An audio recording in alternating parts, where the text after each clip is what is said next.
These two grown men had never seen The Simpsons. How the fuck's that even happen? They're two grown men on a mission now, so buckle up and just strap in. Michael's Prime is slam time. Pro stars, show stars. Wayne's hot, slap shot. Bo knows where to go. These two grown men had never seen The Simpsons. It's America's Barley Basket.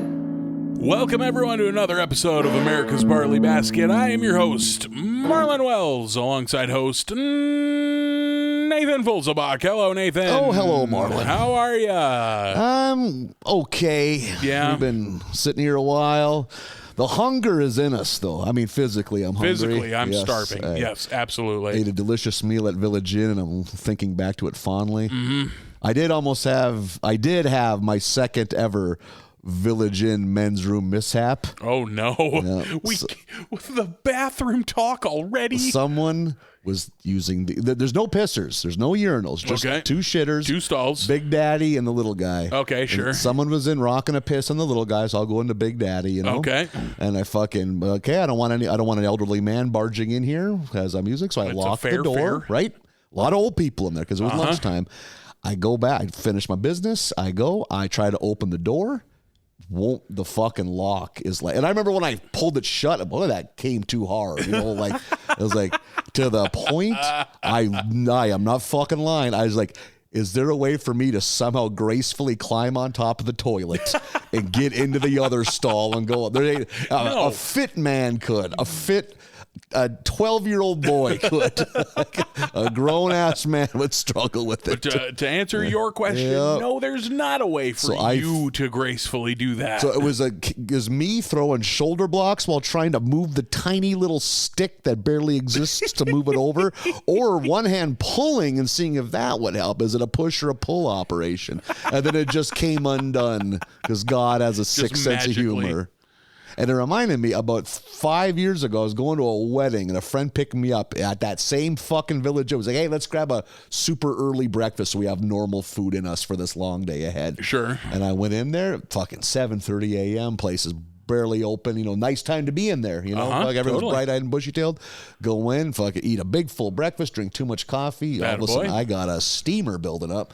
I go pop a squat, take a big old dump. Nothing outrageous, just a healthy dump from a healthy boy. Oh, look at you. Bragging now. Do the bat at the toilet paper roll. Oh, no. Nothing. Just spinning an empty tube. Nothing. Brrr. So I'm sitting in there.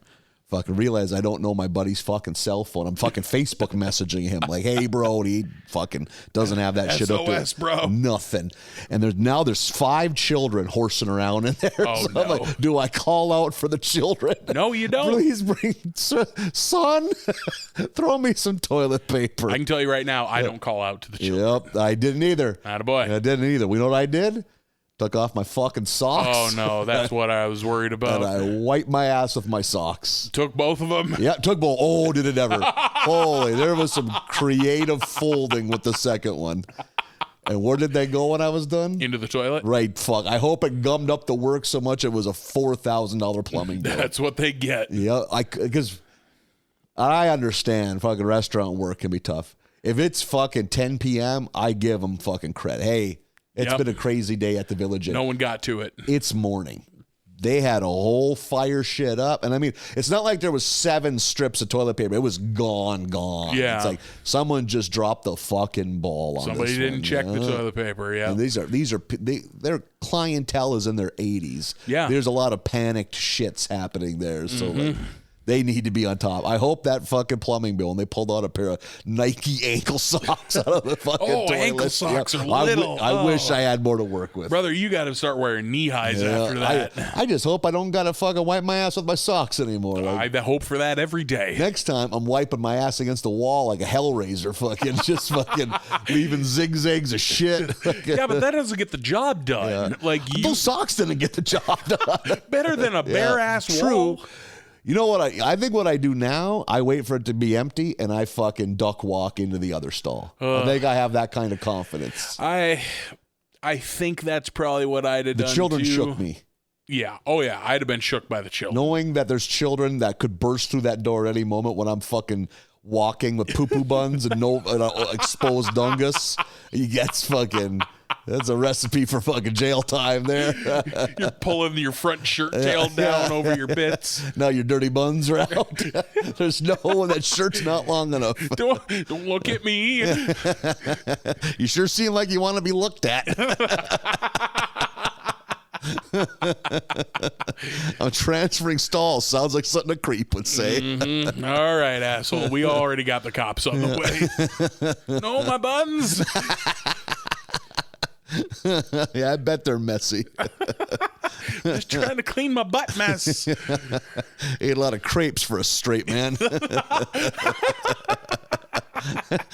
You watching where I was eating? You're not even an employee. Nope, just have my eye on all you crepe eaters. Yeah, just a concerned citizen. Why do you say crepe eater like it's a slur? Just a tasty pancake. Don't say tasty pancake around the kids. We've had about enough of that.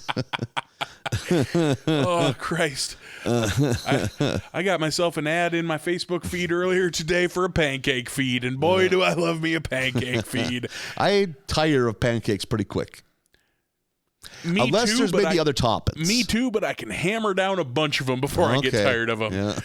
For me, doing damage at a pancake feed is all about speed. You're like Toad in the sand level in World 2. You can just really trucking through them. Through it. Yep. I'm like the princess. I'm dainty. Yeah, floating. One at a time. Num num. Kicking your legs like Luigi. Yeah, floating around. Shall I have another? Get the fuck away from me.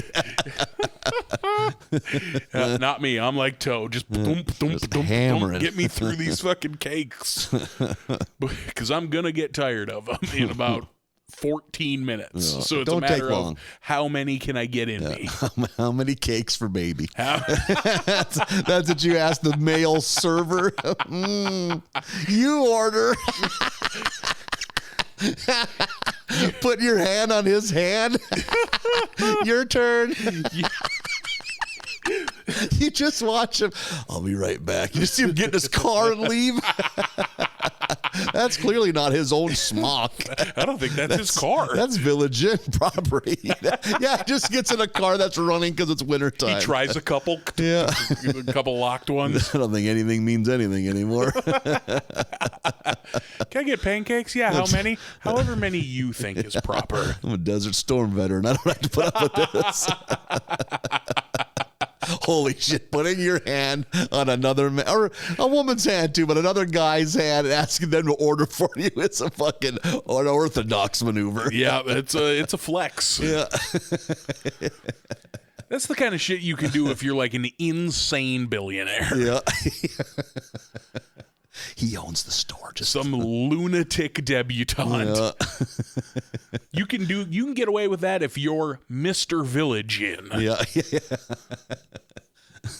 You're VI whatever. You named it after your first two initials. Yeah, my great grandfather created the first Village Inn. He's VI Perkins. He started Perkins, and that didn't excite him anymore, so he started the Village. He competes with himself. Yeah, just to get off. It's how he can feel. Oh God! He built his own chess game of competing family dining. Casual breakfast in the upper Midwest. Yeah. Wears 2 crowns. He's double king. Nathan, I have been waiting all week to talk about this. You talked about it on the podcast a while back. We talked about it on the podcast last week, and I figured if the universe is going to keep throwing it in my path, I apparently need to watch Whiplash, the J.K. Simmons, Miles Teller jazz drumming film. So I watched it. And it's among the best movies I've ever seen in my life. What the fuck? Why is that so good? Top 5 jazz drumming movie? Easily in my top 5 jazz drumming movies. Can't go top 3. Maybe not top 3, but definitely top 5 of the jazz drum films. The fact that they can make jazz drumming compelling is a feat in its own. That movie is about jazz drumming, and it is more intense than The Hurt Locker. Yeah. The stakes are higher in this jazz drumming film. It's incredible. I was blown the fuck away. I was like, well, this is amazing. Like, what do I do with my life? Yeah. Like, learn the jazz drums. Apparently. I came out of that movie going, wait a minute, do I have to get into jazz? I liked a lot of that music. If I get into jazz, would I get jazz? Would I understand it? Probably not, but boy, those songs are fun. You in that position getting screamed at. Oh my. Honestly, remind me of a lot of being a kid. Yeah. I wrestled with some things during that Either movie. you sobbing or you freaking out and ripping that guy in half. Like, no more. yeah. Rip. Doing like Blanca, you're like on him and biting him. I watched that movie, and then I immediately rewatched the last scene of that movie again, and then I watched that movie all the way through again the following day. That's commitment. I was like, this movie whips hot fucking ass. That movie is so good. That was the original title.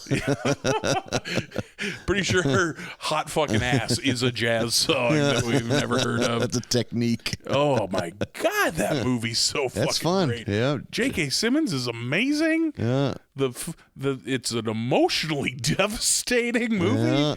Yeah. Paul Reiser. It is triumphant. Paul Reiser is great. Has it been this good since Mad About You season 4? Oh my God, he hasn't had anything to give a shit about since Mad About You season 4. Finally awoken from his tomb. Oh man, yeah, I was pretty blown the fuck away. I was pretty jazzed about that movie. Would you say you had whiplash? I did. You're fucking blown back in your chair. Yeah, like the Memorex logo. You had football shoulder pads with that big back fucking Brian Cox thing to stop from whiplash. Yeah. Eye black on. I'm gonna go check my mail first. Hey, you playing football, Marlon? Now I'm watching a movie. I'm watching a movie about jazz. Walk back in my apartment. He's a confused boy.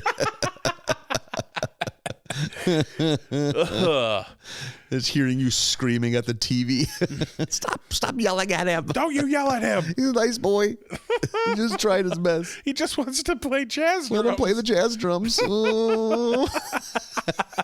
You're mean to that trombonist for no reason. He hasn't fully grown yet. He might grow into that body.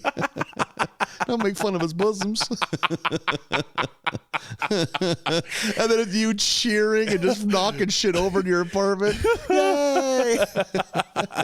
Jazz drums. Yay, jazz drums. Oh, God.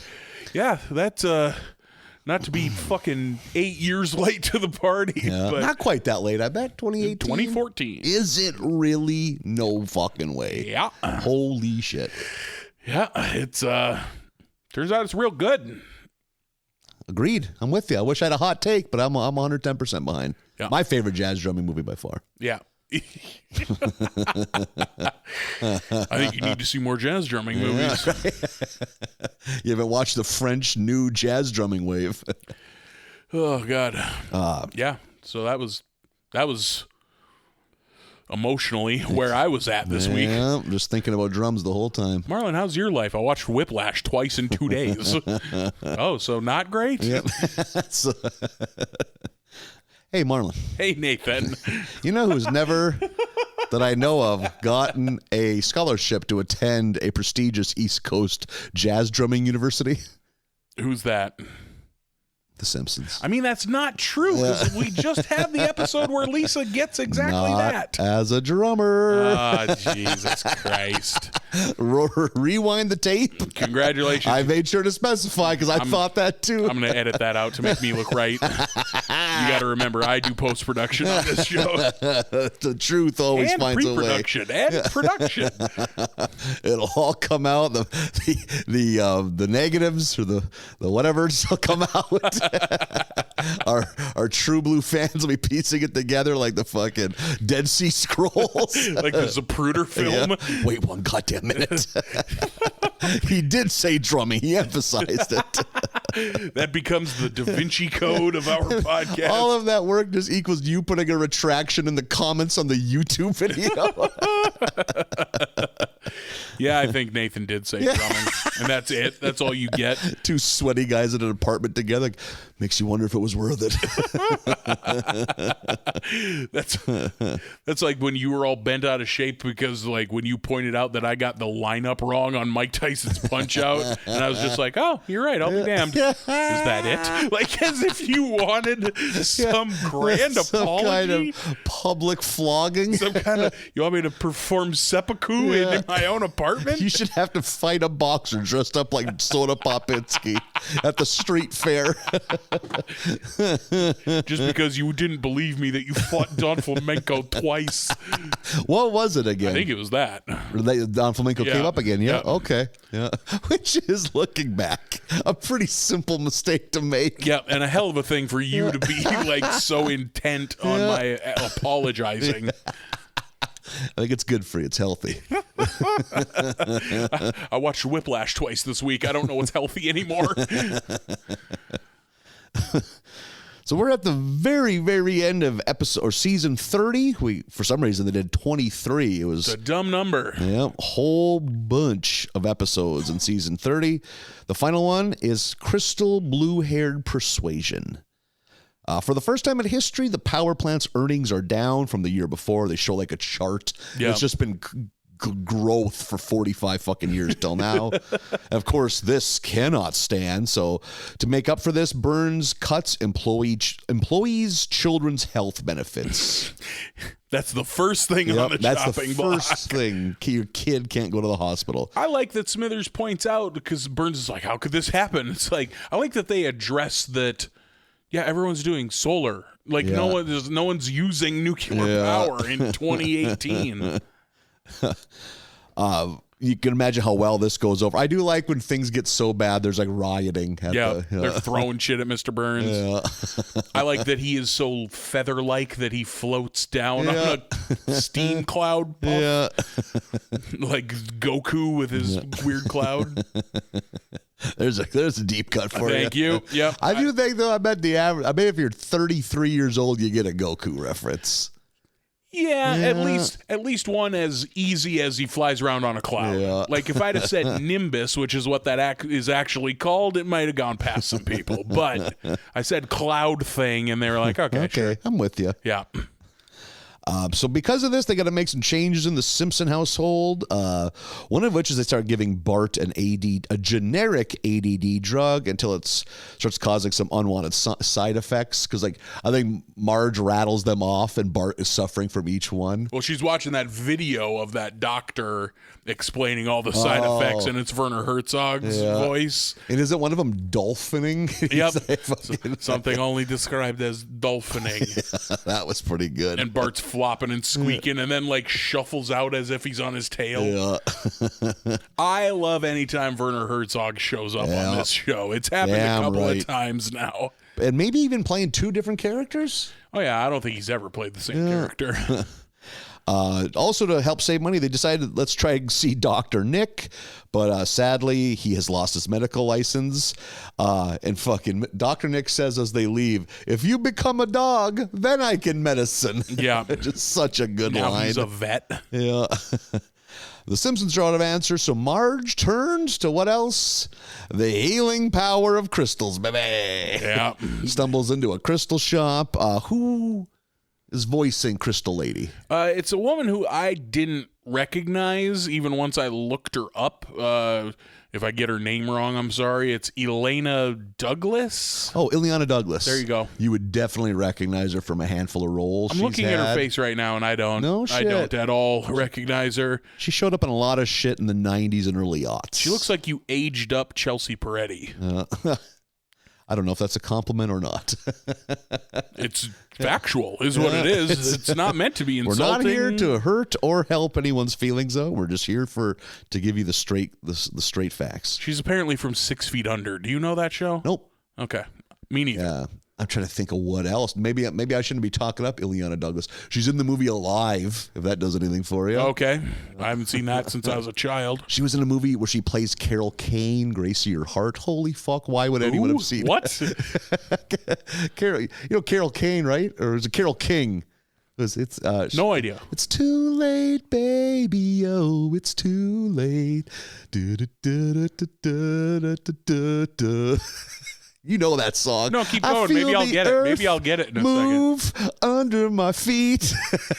I don't have a fucking clue what you're singing. You owe yourself a run down Carole King Lane. Are you sure you don't mean Carrie King, the guitarist for Slayer? They look alike. I think you're talking about Carrie King. Oh, now who's dunking on her looks?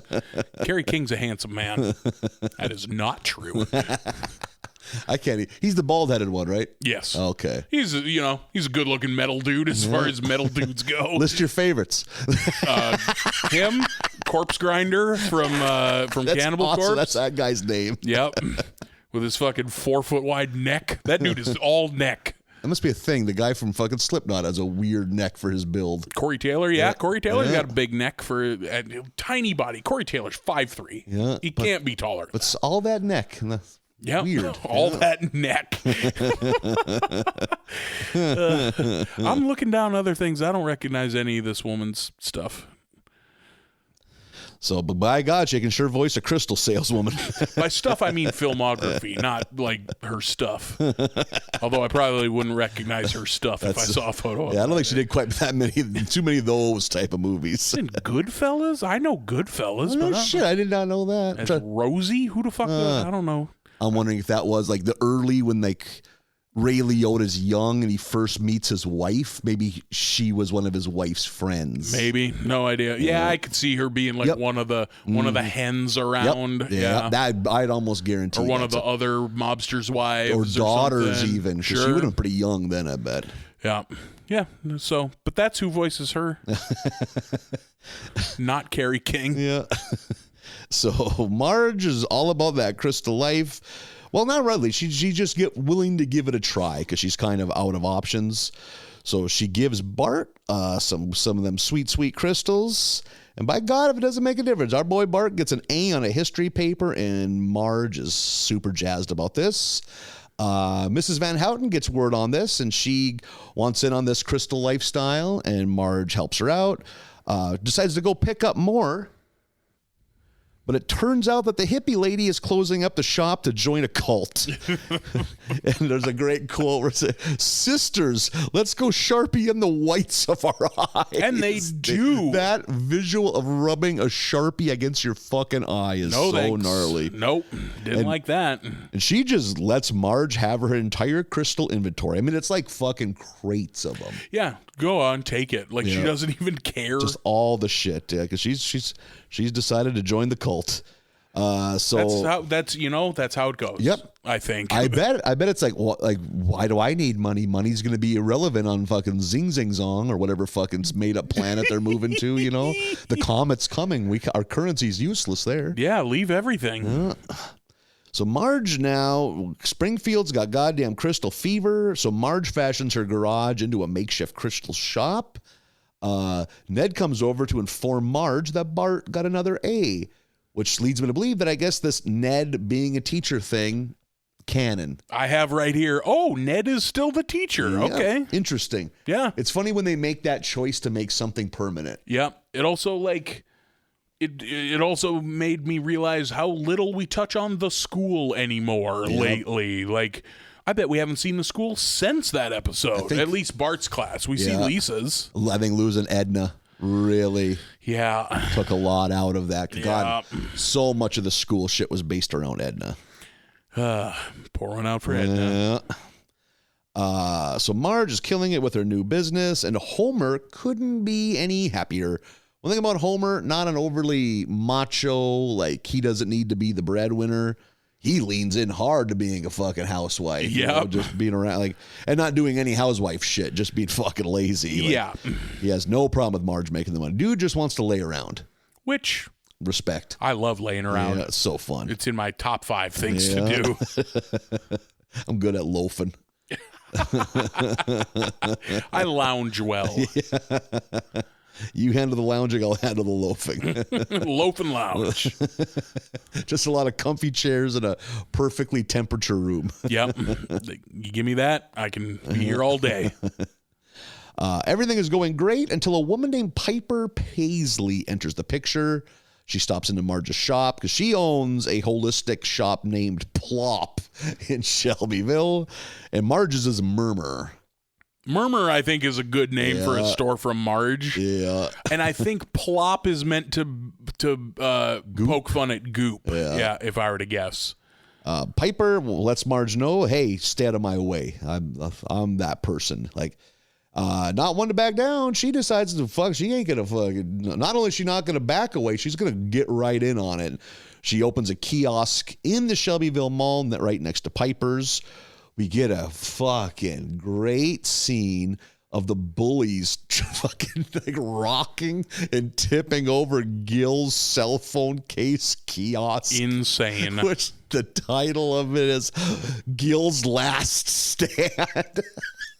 What? Why would no one else knows who you are? Like, why would that be the name? Why would that be the name of your cell phone case store? When it tips over, there's Otto on a cot. He's been living in a cell phone kiosk. In a mall kiosk. Yeah. Oh, that's good. God damn it. Just how they're all on top of it, rocking it with the only intention of ruining it. Oh, God damn it. That Ridiculous. was fucking good. Lisa has been suspicious this whole time. She does some deep recon and figures out that Bart is using the crystals to cheat. He's like written in tiny print the answers to the test, and he can use that crystal to read that print. So she goes to him and lets him know, you got to tell Marge the truth or tell Mom the truth, and kind of like pressures him into it because like, who's always there for you? It's Mom. You gotta tell Mom the truth.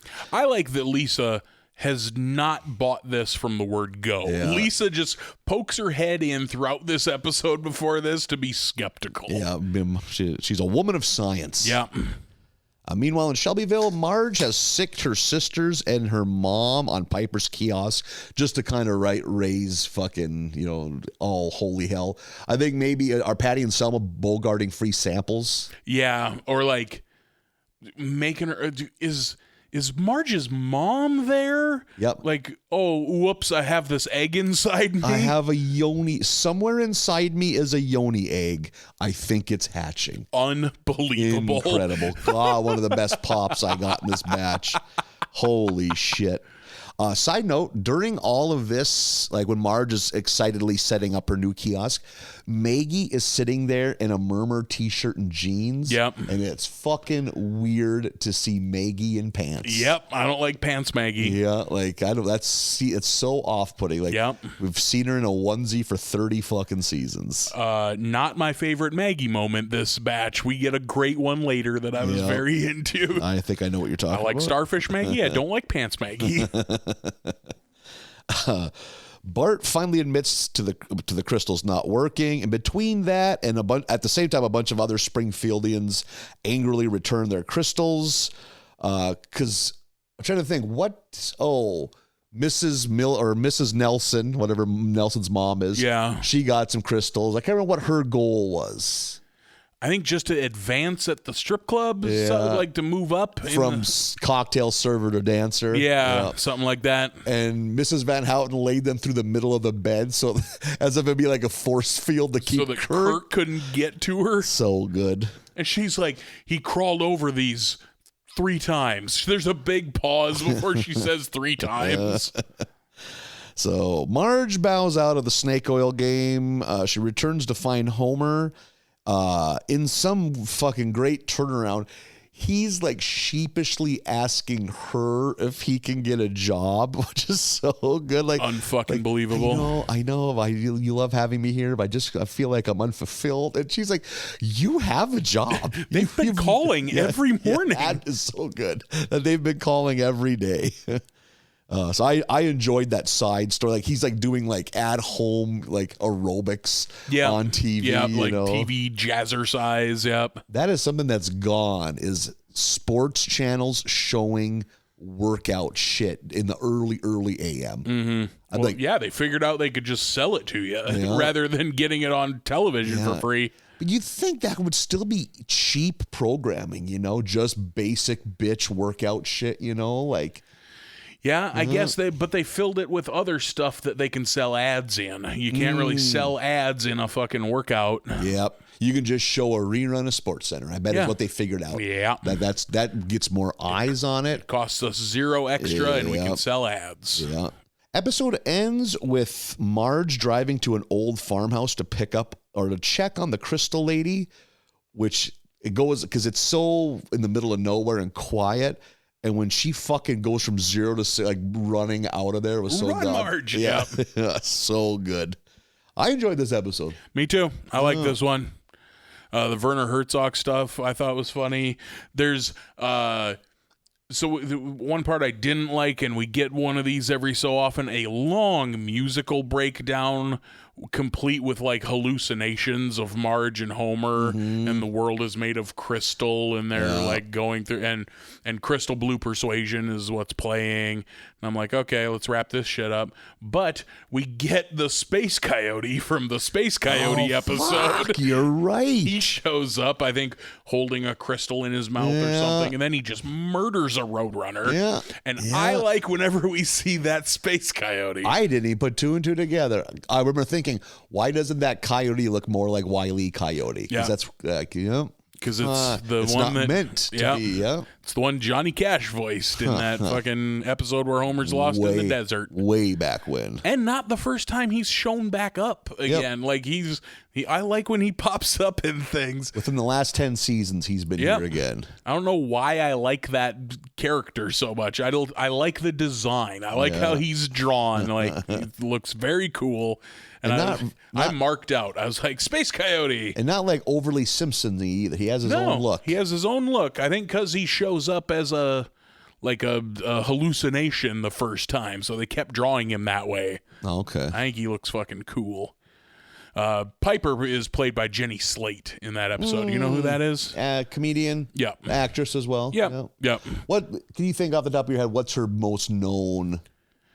I know her from Parks and Rec, is what I know. She's Jean-Ralphio's sister in Parks and Rec. Boy. She's a fucking wreck. Yeah, the two of them together are insanity on that show. Henry Winkler's their dad. Yeah. Like, God damn it. They're so good on that show. But that was the end of season 30, so you know what that means? Oh, no. Season 31, baby. Let's do it. We're in it. Quick note, this is the last season to feature the voice work of recurring voice actor Russi Taylor, who died in the summer of 2019 and had been with the show since the first season. She voiced characters such as Martin Prince, Sherry and Terry, and Unter. Huh. So they're all done by the same person. So okay, in my head, I can hear their voices and think that, that's probably the same person. All kind of high-pitched. Yep. Let's see. Taylor's characters were adopted during this season's production cycle by voice actress Gray Delisle, starting with episode Marge the Lumberjill. So it'll be interesting to see if you can even tell the difference. Yeah. A real talented voice actor can step into somebody else's shoes, no problem. Like the guy who currently plays Bugs Bunny, like you have no idea that it's not the original guy. Good point. Yeah, I'm trying to think.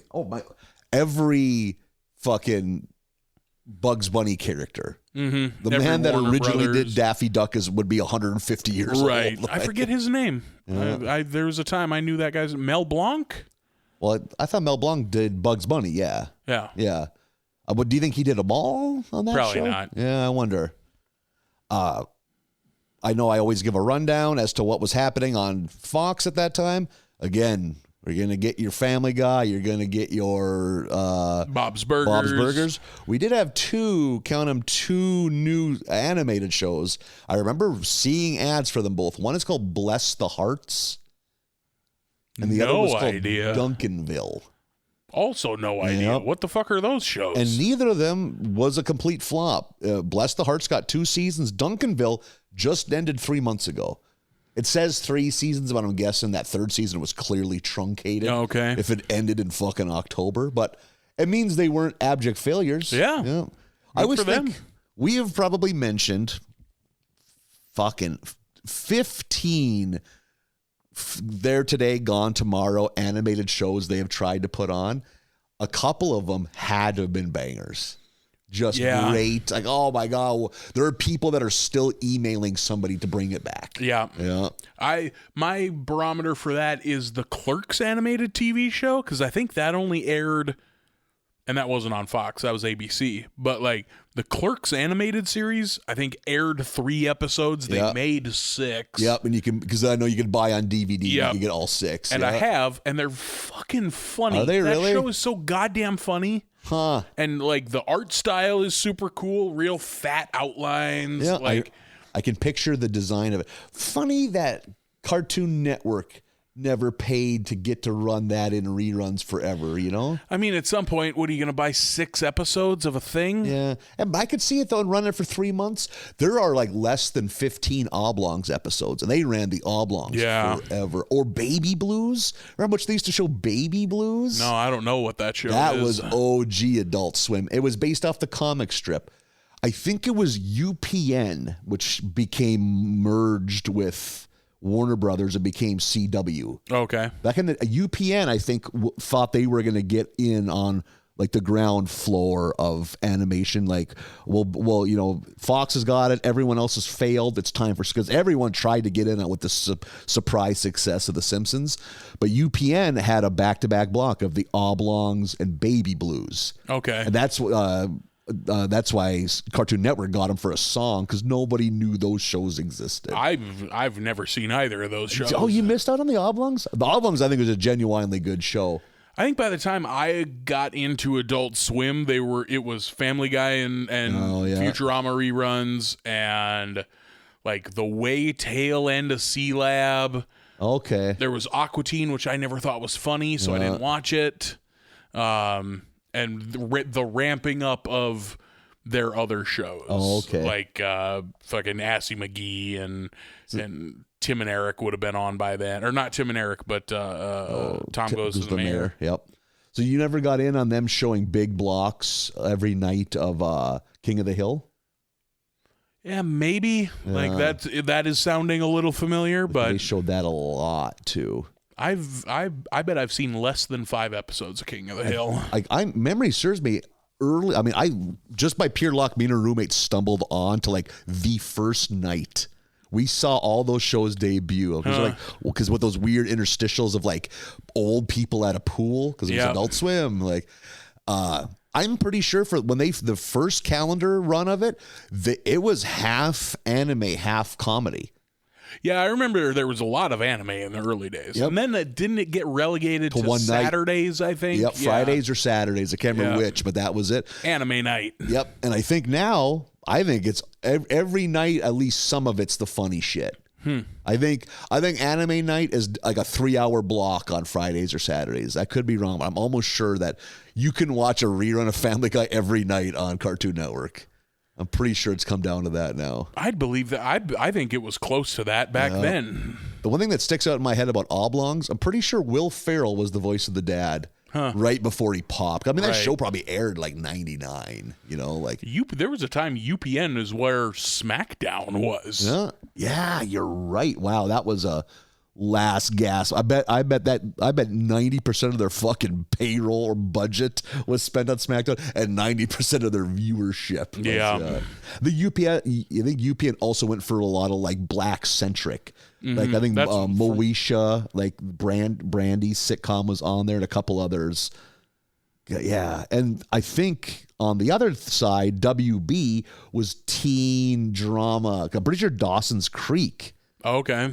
And Party of 5 might have been Fox, now that I think about it. Dawson's Creek was WB. That shit was hard to come by. Do you remember when I was a freshman in college, all the girls would go to the one girl that was from there, go to her parents' house because they had a dish. So they could watch Dawson's Creek. So they could watch fucking Pacey and Joey and Dawson and whatever the rest of Scooby and the fucking rest of the fucking gang. Fucking Short Round. Goku. Just holy shit, 3 or 4 teens with fucking a tall stoner, a fucking mischievous henchman, and a magic cartoon dude. It's high concept. And you keep everyone's individual animation style. So Goku's eyes are the size of their torsos. Yeah. Goku has huge eyes. He's easily 5 feet wider than everyone else. Goku's a big square boy. Yeah. The only outside of Fox, the only thing notable that happened was this was the first year in a decade that CBS did not air a new episode of Big Bang Theory. Oh, is it done at this point? So, funny to think, if you would have told me, hey, that show went off the air 6 months ago, seems right. I didn't know that show had went off the air. So I at least saw that there was like a final episode. Oh, okay. And someone, I think, maybe the article I read about it, it's like we're getting to a point like network TV is getting so less and less relevant that eventually there won't be these decade-long sitcoms that people give a shit about to watch the last one. You know what I mean? Yeah. Think like back in the day, the 10th highest rated sitcom on the air, its final episode was a big deal on TV. The final episode of like Wings. Think the final episode of fucking Wings probably had the same market share as the final episode of The Big Bang Theory, because fucking in 1996, basic cable was a thing, but the fucking internet wasn't, you know? A lot of eyes were on. Think about like 1986, 1976, when you had a TV, you were watching one of fucking 3 or 4 channels. Yeah. Fucking 3. Fox didn't exist in 1976. Yeah, that's why you like all of the stats for television, like the biggest events are all from back then. Yeah. Because now you have 5,000 channels and the internet to compete with. I bet the 70s into the late 80s was the peak for network TV. Because, I mean, if you were poor, there's a good chance you didn't own a TV yet in the 60s. Yeah. Yeah. I mean, at least the early 60s, a TV was a big fucking investment. But, like, by 1975, everyone had a TV. You could buy a used TV for nothing. Yeah. You could buy an old black and white junker for nothing, you know? Like, so by then, TV won. It was like that was the dominant way of moving knowledge around or information around. Outside of sports or wrestling, there's no destination TV that I watch, you know, where like, oh, I got to be home by 7 on a Tuesday to watch this. Like, that's not a real thing. The last for me would have been back when I still would have had cable or a dish, would have been Adult Swim on Sundays. Like, oh, we'll see what new will be premiering tonight, you know?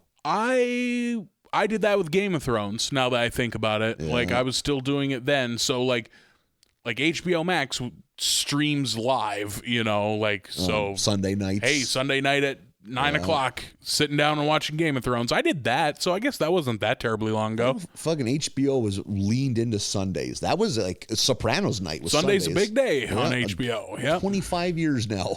Fucking Sundays have been the night for fucking big shit popping on HBO. Yeah, I would watch Game of Thrones and then Last Week Tonight with John Oliver. Like, that was always after. I wonder what was there anything that even came close to being as successful as The Sopranos on HBO for original couldn't have been. There was Oz, which I mean lasted like 5 seasons. J.K. Simmons was on Oz. Yes, he was. That was a popular, but nothing approached. So The Sopranos reset everything for HBO as to how relevant an HBO original can be. Yeah, absolutely. Like, I think the biggest one previous was Oz. Yeah, and Sopranos was 10 times bigger than Oz. Insane. Was. Yeah, like. And even before Oz, boy, then it gets like Arliss, yeah. Dream On. That was maybe done by 9. That was probably done by the time your family had a dish. Okay, so like, that was probably 1997. Yep, I bet it was. We didn't have HBO, yeah, so that was Dream On's a deep cut. There used to be something called First and 10, or it was like a kind of sexy, raunchy football comedy that debuted like in the 80s. Like, I think it was First and 10. I'm sure it's still on HBO Max. I think all their originals are. Imagine like the movie Major League. Okay. About football that's an hour long every Sunday. Okay. Like real fun, cheeky. Kind of like Blue Mountain State, like American Pie, but football? Exactly. Okay. Exactly. And I couldn't even tell you anything else about that show. And then there was a fake news show called Not Necessarily the News, like a fun, it was fucking The Daily Show 20 years ahead of its time, I think. I mean, that was on in like 85 because I was like a little kid going through the channels, the 13 channels on the remote. I remember not getting any of it because they're spoofing Gorbachev. And I'm just trying to find fucking Transformers. I want cartoons. I don't know how the clock works, but it sure feels like Transformers time. The sun's out. It's not time for mom TV. Sun's out, Transformers on. Something's animated, please. I don't like this. Where's Goku? I'm going to keep coming back to it. So you know. Well, that's all I got for season 31. I wish I had more deep dives, but it's... Keep your ear tuned to the voice of Martin and the twins and Gunter. Yeah, if we ever get him. Right. Yep. You know how they spell his name? It's Uter, like with an umlaut above the U. Oh, have we been saying it wrong this whole time? Or do they got that wrong? But I mean, I'm looking at it here. It's Uter Zorker is the name of the character. I guess we've been saying Gunter for 130 some episodes. Apparently it's Unter or Uter. Oh, well, fair enough. Learn something every day. Yeah, not going to apologize. Oh, God, we can't now. We're in too deep. Let's see what season 31 has for us. This is, we are, just to give you an idea of where we're at in the world, it is September of 2019, which it's so recent. Yeah. We're so close to caught up. We didn't know what this winter would hold. And then our fucking podcast is going to end. Like that's kind of what I've been waiting for this whole time is like, where's COVID? When does COVID happens this season. Yeah. Think about that. Like season 8, episode 18 will be about when COVID's hit. Like March 2020 is when COVID happened, and it's so close. Episode 1, the winter of our monetized content. That's a fucking stretch. Yeah. Man. We're watching Anger Watkins in the break room at work. Stephen A. Smith. Yeah. This guy's been showing up a lot on The Simpsons lately. Stephen A. Smith allegedly in talks with the WWE to do something at WrestleMania. Oh, no shit. Yeah, we'll see if that comes to fruition or not. But I could see him getting cheap heat. Yeah. Come out, be a heel manager, maybe take a fucking talk shit about a hip some toss. Beloved guy. Yeah, I bet he wouldn't take a hip toss. I bet Stephen A. Smith would not play along. Yeah, oh come on. I wish he would, but you're right, probably wouldn't. Yeah, I don't think Stephen A. Smith's gonna take a bump. Too Hollywood. Yeah, fucking Snoop Dogg did a splash off the top rope. Shaq got speared off the apron through a table. Did he really? Yeah, and on fucking Dynamite during the empty arena era. No shit. Yeah. I remember the talk of him going into it, like wanting into it himself personally. Like, I want to do this. Yeah, absolutely. He was like, I want to take that bump, and Cody Rhodes fucking put him through a table off the apron. I would say yes to the most outrageous shit, and then 100%. Not realize, like, yeah, I'll do that. I'll fucking get a doomsday device off the top of the fucking Chrysler Center. Like, let's do it. Like, those dumpsters will hold block. It will save me. Like, ruining my life for a fucking 90-second pop on basic cable. Yeah, I took a couple of staple gun staples to the head just to see what it felt. There wasn't cameras around at all. Just in the bathroom earlier today.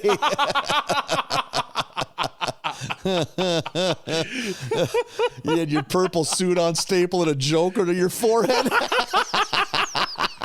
This will wow the gals on Bumble. I gotta quit crying. My eye makeup's running. Oh wait, that looks dope. Click.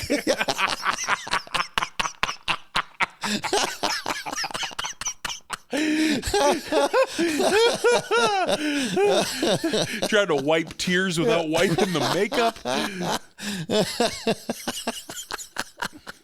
Holy fuck. The women that would match with you would be the most biggest disasters. All of them thinking that they fucking look like fucking Harley Quinn, but easily 175 pounds too big. Yeah. Holy shit. You look like retired offensive lineman Harvey Quinn.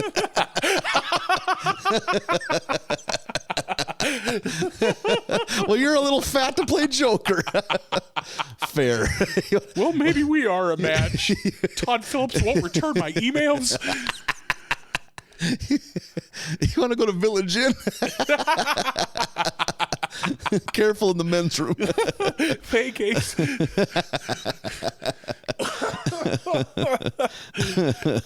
Oh, fuck. So Homer comes home from work after watching the Anger Watkins show, and he's like all bummed out because he had called in and got roasted by Anger Watkins. Because it was they were trying to decide the top 5 NBA players, and he said John Stockton. Oh my God. Love to see John Stockton get some love, but yep, I thought of you right away. Like, I wonder if that'll do anything for Nathan. I bet it will. So Marge is consoling him, and she like tries to talk herself out of it in her head, but lets slip that like, well, anyone can host a sports show, even you. And then she in her own head is like, damn it. Yeah, you realize what you've done. I like that Marge has these thoughts like, God damn it, I shouldn't have sent him down this path. At the school, we are getting rid of lunch ladies, I guess, and we just have a goddamn tater tot machine. Yeah, which is amazing. And I thought to myself, I would put a quarter in a tater tot machine, 100%. Ruin my life if I owned a tater tot. I love tater tots so Me much. Me too. A Big good tater tot. fan. I think I'll take a good tot over a good fry. Ah, man. I mean, it's hard. It's a Sophie's choice. Yeah, for me, it's such different camps because you got to remember, I like a fat fry, you know? So it's so completely different things. Gun to the head. It's tough. Gun to the head, I'll take a tot because that includes potato olays, which is the primo potato product. I love a potato olay. Yeah, but they're pretty good. I will eat a fucking ice cream bucket full of potato olays. Ruin a weekend. And an entire wardrobe. Yeah. Wiping your greasy hands all over yourself. You'll be shitting your pants. Taco John's, get at us on a sponsorship. Or don't. I don't think we can handle it health-wise. Hey, I would happily die if I got to have free potato olays. He went out the way he lived, shitting his pants in a Taco John's parking lot. Balancing cups of sour cream and nacho cheese on his stomach. Is the seat would recline more as I'm driving? Yeah. Speeding down the highway, whining about the seat not kicking back far enough. Got 4 dozen potato olays in your mouth. Why is it so hard? It doesn't have to be. Cramming home a fistful of potato olays and then taking a big shot of the nacho cheese. I love potato olays so much. Why hasn't... Okay. They're leaving money on the table. Taco John's collaboration with Lay's potato chips. You do potato Olays. It's just potato chips with the Olay seasoning on it. Boom. $1 billion. Oh, yeah. I think part of it is Olay's or Lay's potato chips is a far, far, far bigger company than Taco John. Taco John's doesn't extend to either coast. Agreed. Yes, but like you'd sell so many Lays. I think some people be like, "What's this now?" And they might just look past it. If they would sell a shaker of potato Olays seasoning, whatever that seasoning is, I hope it's just fucking Lowry seasoning salt. It's not, because I own a Lowry seasoning salt. You've been in the lab trying to make your own Lay. Exactly. Trying to make my own Olay dust, and I can't. Gained 75 pounds that month. I gotta get this right. I am retaining so much water. I piss 1 ounce a week. The rest is being consumed by my body. I'm not even testing it on potatoes. I'm just eating the seasoning by the spoonful. Oh, here we go. Oh, this ain't right. This is not. Oh, side is locking up again. Just one eye going clear. It's like a porthole to your brain. Are you supposed to be able to get a Charlie horse in your heart? Work it out. Breathe. More cheese. So we have a big food fight with these tater tots, which are apparently not good. They come out hard as rocks. And after we have this big fucking food fight, then Willie's just sweeping them up off the floor, pouring them back into the tater tot machine. Fucking Principal Skinner has the line, "Good God, I'm reliving the tot offensive." Just so ridiculous. Lisa gets blamed for all this, and Lisa gets detention, and we do a quick Making a Murderer show intro. It's the song and the visuals. I hadn't thought about that show for a long time. That show was very good. Yeah, I've always heard that. Never watched it. Always heard that. It's good. It's worth a watch. Homer's internet sports talk show is called Walk Off Homer, because of course it is. Yeah, that's not bad. That's not bad. It's all right. Yeah. Yeah. You know what? I can't do a better one right off the top of my head. So Homer doesn't lend itself to a lot. Other than Home Run. Yeah. So he's doing his show. It's horrible, of course. Yeah, it's very bad. Bart sees him and is like, "This is fucking terrible," and rearranges. I like that his graphic. The title card for his show is just the fridge magnets, the letters he has spelled out "Walk Off Homer" with Homer Simpson. Bart rearranges them to where they spell moose poop, and then they fight. Long fight sequence here. I don't want to make this a podcast where we talk about shit that's popping on the internet, but that footage of that guy who rearranged "Merry Christmas" on his mom's garage door and put creamy shits. And there's an M, an S, and an S that don't get used, and he put those at a level she couldn't reach. Amazing. So it's this very angry 70-year-old mom. Creamy shits. Who says creamy shits? And her trying and failing to pull. My mom, it's for Christmas. I bet when he realized that he could do that, it was the best day of his life. Wait one goddamn minute.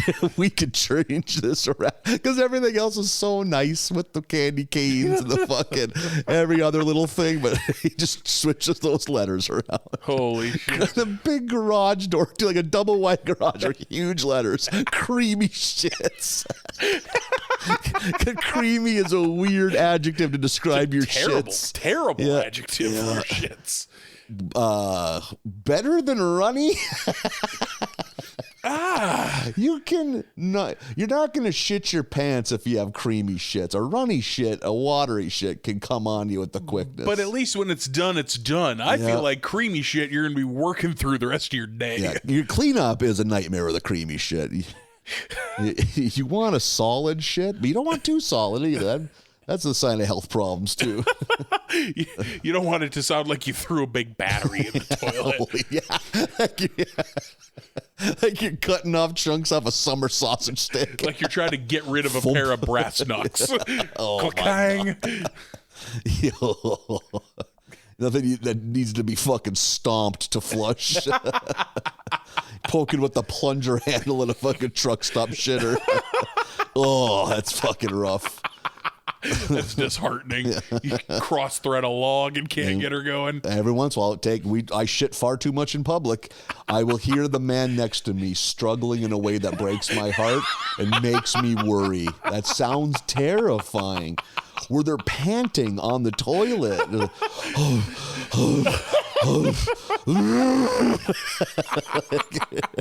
Are you shitting out a catcher's mitt?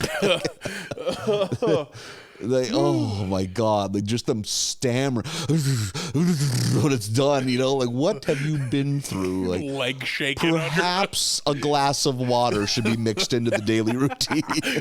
Sir, try to look at a vegetable. Yeah, you're shitting up a Yule log.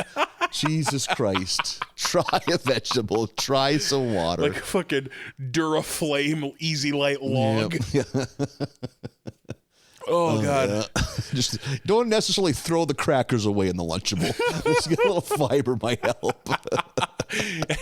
Any fiber. The next piece of wicker furniture you see, I want you to eat it. Just take a nibble. So Bart and Homer get into a fight, and this is all live streamed, of course, and hell of a back and forth fight. They're throwing paint at each other. Homer's choking out Bart with a garden hose. It's very entertaining. Yeah, totally. And it goes viral, because of course it does. I would watch this. Yeah. And that's when we get introduced to Warburton Parker, who is in the content game. Any guess who the voice is? Oh, you didn't get? I noticed right away. I couldn't place it, but I felt like I should. It's John Mulaney. Oh, okay. Yep. Yeah. Right away, I was like, I think that's that's John Mulaney for sure. Have we had him before? Feels like we have. I don't know. Maybe not. I felt like that was too easy. You know who I first thought of was one of the guys from the Dollop, the higher pitch voice guy, which now I think Gareth Reynolds. Yeah, that does not match up at all. But for some reason, that voice stuck in my head. It sorta. Yeah, I could see it. Okay, thank you. Thank you for what's the word I'm looking for? Making me feel validated. Validated. There we go. Boom. Did it. Daddy's got words. All the good ones. John Mulaney, pretty good voice actor. Also, he's the voice actor. He's Spider-Ham in Enter the Spider-Verse. Okay. Also plays a big role on that Netflix cartoon Big Mouth. Yep. Also in Big Mouth, and is Chip in that new Chippendales Rescue Rangers. Oh, really? Yeah, that movie's fucking good. No shit. You need to watch that movie, Nathan. The rebooted Chippendales Rescue Rangers. It is so good. I would not have guessed that, but you know, Disney's pretty good at not putting out trash, I guess, so it kind of makes sense. Yeah, they do a good. They make it like they took a good route with it. They make it like the show was real and they were actors on it, and now they are washed up and they want to reboot the show, and it's this wild mix of animation and live action like Roger Rabbit. It's fucking so good. That's a good premise. Yeah, everyone should watch that new Rescue Rangers movie. It's like a year and a half old. Warburton Parker is in the content game and he wants to help him out. We get flossing again. A lot of flossing. A lot of flossing. We saw flossing not all that long ago, and here it is again. It even pops up, hey, please don't sue us, Backpack Kid, because Backpack Kid sued Epic Games for putting the flossing dance in Fortnite. I forget what I almost said Patrick Warburton. That's the voice actor of Joe on Family Guy. Warburton Parker, I forget what he says that makes Homer ask this, but he says something about Colorado. Do you have this written down? No, I have something different. And Homer goes, is that the Broncos one? And he's like, yes. And then Homer's bummed. Yeah. I just like the idea of that's how Homer knows Colorado. Is that the Broncos one? That was good. And why is he sad? Broncos pretty solid franchise overall. Colorado seems like a nice place. I don't know. Too much winter for me, though. I'm not interested in Colorado. So they're going to make money off all this shit. They do a Buzz Cola fight right away, and they get a quarter from Buzz Cola. They're each wearing Buzz Cola shirts. And so they're just doing, like, sponsored fighting now. Meanwhile, Lisa, back in detention, we have privatized detention. So that's a good premise. I fucking love this premise. And we get to take some good shots at the prison industrial complex through all this. Meanwhile, Homer and Bart have a fight at a Utica Wild Thighs. I have that noted. That's so good. Not Buffalo Wild Wings. Utica Wild Thighs. Utica Wild Thighs. Look in the camera while you eat your thighs. Which is it? Wingstop that does thighs? Oh, really? Yeah, I think they even made a deal of. I think it's like order. What do you call it? Takeout exclusive or delivery exclusive, where they even changed the logo to Thigh Stop. Fuck. A thigh might be my favorite part of a chicken. I can't follow you. If I'm eating fried chicken, I'm a dark boy. I'm all about I'm all about legs and thighs. Like in life, I'm on board with you. But chicken, nah. Chicken, I'm breasts and wings. Really? Yeah. You're at a place and it's a fried chicken dinner. I mean, I will not turn down a wing and a thigh. And I will not turn down a thigh, or a leg. Or a leg, yeah. But if I have my choice, give me white meat. Okay. So it makes this podcast work. That we can come together, that we can squash our chicken the beef. differences can be set aside. We can squash the beef on our chicken. Poultry differences. Yep, we can. Our poultry differences. That worked a couple of ways. Look at you go. We're having Look at fun. this clever boy. Umi. The only time I will prefer a thigh over a breast is if you're making like any manner of slow cooker chicken. Like if you're making like sense. shredded chicken tacos, Yeah. that's thigh time. Yeah. It's all thigh time. So they get in this fight and make a little money off of it. Homer... So they're just doing this. They're just doing sponsored fights and making money. Homer goes to Moe's and he gets a free beer because he's a celebrity. And he's like, Moe's like, anything else you need, you let me know. And then it smash cuts to them standing outside of Moe's, and the bar is now named Homer's. Yeah, and Moe accepts it. Yeah. I like that. Like, yeah. Moe says something along the lines of, I thought maybe you would ask for less, but honestly, I can appreciate the greed. I like Moe. Not a lot of Moe in this batch. Yeah. In detention, we're making license plates. I like that because that's a classic prisoner thing to do. I like that Lindsay Nagel runs all this. That's perfect. And they're like trumping up charges to increase the number of employees. Yeah, they're filling detention with bullshit charges so that they get more fucking prisoners in detention to make license plates. And Lisa has them all go on strike. Lisa's no idiot. She knows that labor is power. So Lisa puts them all on strike.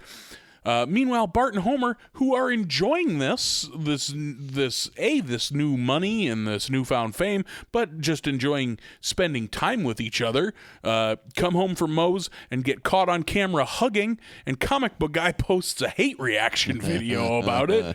Like, what? I thought they hated each other. This is dumb. And their numbers go in the fucking tank. Yeah. Bart and Homer videos are dead. Meanwhile, back at the school, Lindsay Nagel and Chalmers and Skinner are having a little get-together on how are we going to fucking fix this. All the students are on strike, and we got to pump up these detention labor numbers. And I think it's Chalmers is like, well, as long as it doesn't involve children, I have I know people that'll do anything if it doesn't involve children, no matter for how little or how humiliating it is. And they hire all the teachers as scabs. Yeah. So funny. So good. So true. Yeah. So Warburton now is going to take the Homer and Bart to, because everybody loves a comeback, take them to this big social media gathering where it's all these influencers and YouTubers, and some of this feels like it was written by old men. Yeah. Some like online personalities that haven't been relevant in years. Yeah. I did like, so there's a quick joke. They're like pointing out, oh, that person from YouTube is here and that person from Twitch is here. And there's that lady who does makeup tutorials with white nationalist leanings. And she's talking to the camera like, we have this color foundation or skin color foundation. And it's white. Like, Jesus Christ, that's funny. Homer and Bart have all these sponsorship deals with Netflix and Axe body spray and Trident gum, and they're supposed to go out there and do this branded fight. Like Trident versus an Axe. Yeah, Trident versus Axe, and he has a net for Netflix. Like, so dumb. And they're supposed to go out there and fight to the death, literally to the death. And instead, they kind of both are just like, I don't like this, and they hug, and everyone hates it. Yeah. We get an adorable clip of Maggie watching Homer and Bart hug on the video, and she gives little claps. Yeah, she gives a little clap. Yeah, that was that one. Yeah, okay. Yeah, that's fine. I didn't have a bunch of beef with it or anything, but it wasn't my favorite. There was one fun thing earlier on. I think it's when maybe they first meet the influencer guy and he's like explaining things and the money they can make and they get excited. I think that's around the time when Homer starts chanting monorail. Yeah, yes. I got a kick out of that. Yep, because they're singing something else or they're chanting something else. Yeah. And then he's like, monorail. Yeah, that was fun. Yeah, that was fun. Yeah, good episode. Yeah, I really like that detention thing. I wish this were flipped and that were the A story getting 80% of our time. and the Bart and Homer thing being 20%. Yeah, most of the time, the A story is the A story for a reason, but there's occasional ones like this one where the B story is just as good, if not better. Yeah, that would have been a better... If the episode was more about the detention and prison industrial complex leanings of detention, that would have been way better. Let's see how episode 2 treats us. Go big or go Homer? Can't be the first time we've used that, that right? is, it's incredible. How did it take 31 seasons? I wouldn't think they'd reuse names. I bet they didn't. Yeah. I bet we just somehow didn't get this. I bet when that guy thought of that, they had to look it up immediately, assuming it's already been done. Yeah. Oh, there's no way. Yeah. So the power pants, baby. Finally, I feel confident. They come with a pre-sewn bulge. Is that like what are power pants in your mind? The ass and crotch would have to be like triple layered, so there's no blowout chance. Okay, so you can do whatever you want, not worry about your crotch blowing out of your pants. Okay, you're thinking utilitarian power. I was thinking more style power. I think both. I think we can make both work. Yeah, sew a big fake hog half down the leg, and then maybe like built-in calf implants, so you look like your calves are rocking. Sure, which yeah. Husky gents don't got to worry about that as much. No, I got calves for days, baby. Every day's leg day. You're svelte man, maybe you're a little self-conscious about your calves. Just not in power pants. Just existing. I got fucking calf gams all day. Big old round boys. Big old fucking back of the leg titties. Ladies love them. The Power Plant gang is throwing a surprise party for our good friend Lenny. They have a big old card that everyone's signing. They got some cake, and they got, is it Deborah Cadabra? Abracadabra. Abracadabra. Close-up magician. Springfield's premier close-up magician. Abracadabra is an amazing name. Yeah. Everyone is expected to chip in $5, which I've worked in offices before I get this. I was like, hey, it's a reason not to work. Let's go stand around someone's desk. I have not seen this. Like, oh, everyone put in $5 for the party. But I've also never seen like an office party like this. Okay. Usually just like, hey, it's Greg's birthday. There's cake in the break room. More often than not, it's that. This reminds me of someone's retirement. Okay. That it wouldn't be a birthday. Retirements were like, hey, go down there and bullshit. Okay. Which I've also never. And you could tell the people that didn't have much to do because they'd be there the whole afternoon. It's like, do you not do anything? Like, I'm on round 4 of cake, and you've been here the whole time. I've eaten so much cake. And you haven't left. I don't know that I've ever been around for anyone's retirement. Well, I've worked at places that had dozens, if not hundreds, of employees. So I fucking once or twice a year it would happen. Like. I also mostly worked in radio where no one retires. They're just gone one day. It's just fucking got kicked out of the fucking shanty town they lived in. Yeah, pretty much. The cops broke up the tent city. Yeah. Hope they have fucking radio in the more forgiving climates of Oklahoma, like where our nomadic tribe is moving. Every radio person's last day, they didn't know it was the last day. Just so funny because you'd think they'd struggle to find replacements. Yeah. I guess. No.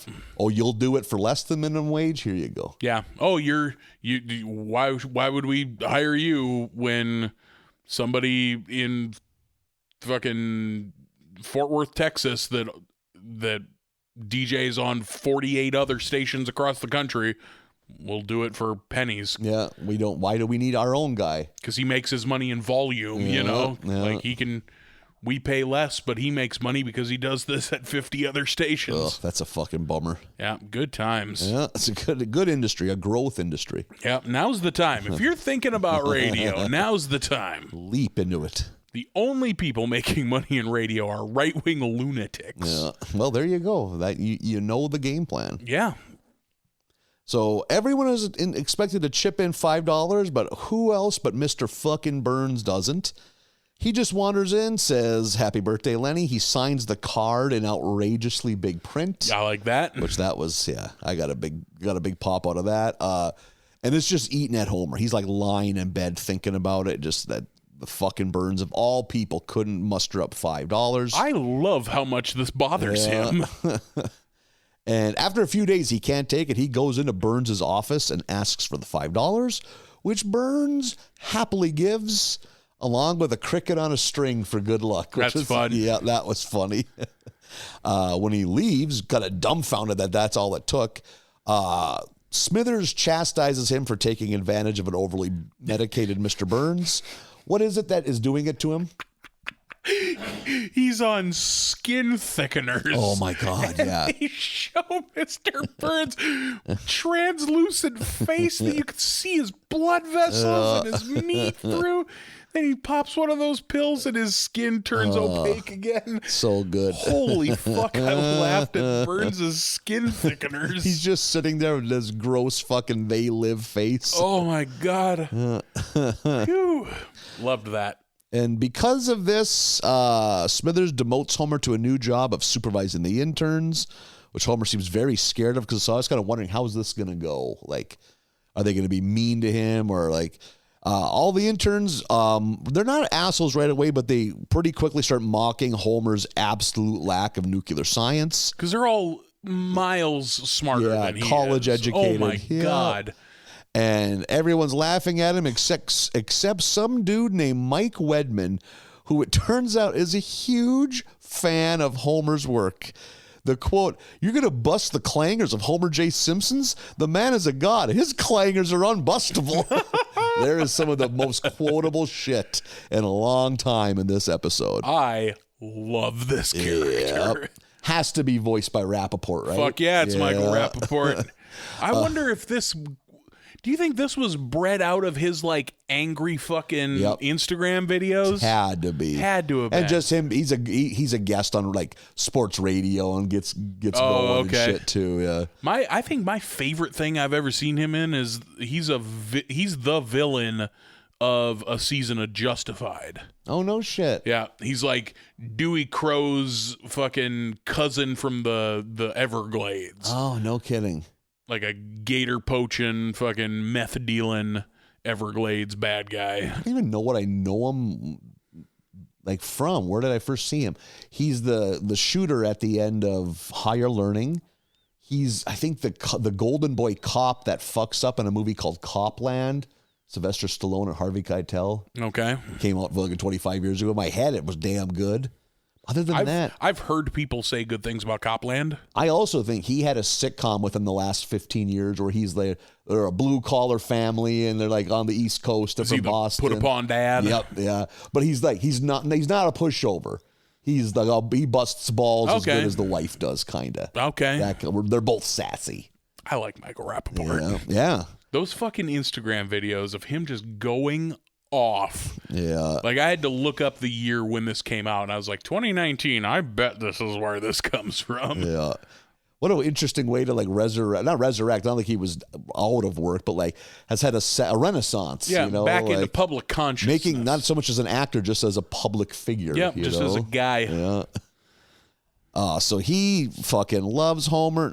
Homer becomes Mike's mentor, which Homer's overly excited about because he gets no respect for anything he does professionally at home, especially from Bart. We eventually find out that Mike is 35 years old, which is pretty old for an intern. Yeah, for an unpaid intern. But homies live some life. Why should we judge him for that? Yeah, spread your wings. Yeah. You and I are our age and trying to be stand-up comedians. Yeah, we should be fucking looking at fucking 55 and up homes. We should be wondering what we're going to do when the kids graduate next year. Yeah, but no, we're still the kids. That's how that worked. For a second there, I made it sound like we're a couple. Yeah, like, Nathan, what are we going to do, huh? Where are the twins going to go to college? You want a snowbird? Yeah. Should we be snowbirds, Nathan? Oh, I'd love to be snowbirds. Fuck, give me a second. Oh my God. And then we get a quick glimpse. He spent several years cleaning gutters with his buddy Nesto, which is good. It's honest work cleaning gutters, goddammit. Homer invites Mike and his very pregnant girlfriend over for dinner. How many times has someone been invited to dinner at the Simpsons house? It is a classic for a reason. How many times did someone you're not related to eat dinner in your home with you? Birthday parties? Yeah. That was usually on a deck in our house. So maybe around the kitchen table too, but yeah. And like... right? Yeah. Did I say birthday parties is what I would have had to come back to. Maybe New Year's Eve. No, see, we weren't even a host on the New Year's family. There was another, like when I was a kid, there was another couple who my parents were close friends with. So like New Year's Eve and Labor Day, like occasionally, you know, for big holidays like that, but big non-family holidays, you know, they would spend together. A not going to grandma's holiday. Yeah, I rang in many a New Year at their house playing Mortal Kombat 3 on the Sega Genesis. Not a bad way to ring in a New Year. Fuck no, it ain't. Give me fucking Rain doing the roundhouse kick. Things are going okay in the dinner until Bart starts busting Homer's balls about being fucking just pathetic. And goddamn, Mike is not going to take that shit. So he unleashes the fury on fucking Bart. Goes too hard. And that little bitch starts crying. God damn it. That's always been the Bart MO. He can dish it, but he can't fucking take it. And I laughed so hard at how much Lisa loves this. Oh my Lisa God. throws her head back, just scream laughing like, this is amazing. And how everyone's Bart is so frozen, like he just wasn't ready for that at all. Everyone. Marge is horrified. Homer's shocked. Like everyone's dead silent, but just a fucking hysterical Lisa. Which, to be fair, Mike went pretty hard on that. Very hard on a child. He really bet back over the top. Yeah. Marge demands that they leave. Homer walks out to the car. He fucking asks where the baby's registered, and she says DraftKings. It's so funny. So fucking good. Because Mike constantly wears a Knicks jersey and just had a conversation at dinner about what are you going to name the baby? Patrick Ewing Wegman. Yeah. It's a girl. And when she goes, it's a girl, you can't name a girl Patrick Ewing, he immediately retorts with 2.4 blocks a game lifetime. So fucking funny. That night in bed, Marge and Homer are discussing Mike, and Homer tells her that he likes Mike because he respects him, and which is something he doesn't get around the house, which Marge doesn't dispute. She's like, okay. She gets it. I get it. Marge tells him if he really wants to help Mike, he should try to help him grow up. So at work the next day, Homer asks Mike if he has any goals or ambitions, and that's when Mike gets into the fact that he wants to start a pizza place, like a food truck that cooks each slice individually, so it's always fresh. Dumb as fucking dirt. What? Fucking like. I was like, this is a good idea. It doesn't make any sense. Like, just keep fresh pies. Just don't let your pies get old. Yeah, but it doesn't take as long to cook a slice as it does a whole pie. I think the prep time would destroy prepping individual slices. I mean, listen, you're going to have to streamline it. It's going to take a little work. In a food truck. Yeah, it's going to take a little work. How many employees fit in this food truck? You can have the doughs made already. You can have dough, sauce, and cheese already. All ready to rock. And how do you get to put them in the pizza oven? Pizza oven's so designed to have one full pie in there. I'm sure you. I mean, I don't want to fucking step on Mike's goals. Let's get to the bottom of this. This makes no sense. What kind of shithole? I've never been like, oh, if this pizza was only fresh. You know what the places I've had unfresh pizza? Individual slice places. It wouldn't make a difference if that pie was cooked full or individual. It's how long it's out. Well, that's what he is solving. You could have by making it fresh, because slices are only bad because they've been under the heat lamp all day. Basically, an individual slice is a personal pan pie. And I have had far better full pies than personal pan pies. Which, granted, that also is because it's usually a fucking gas station or Pizza Hut selling personal pan pies. That's the thing. Like, we don't have a frame of reference for what he's talking about, which is like New York slices, you know? But like, I was like, that's a fucking good idea. I would invest in this today. You're writing it down.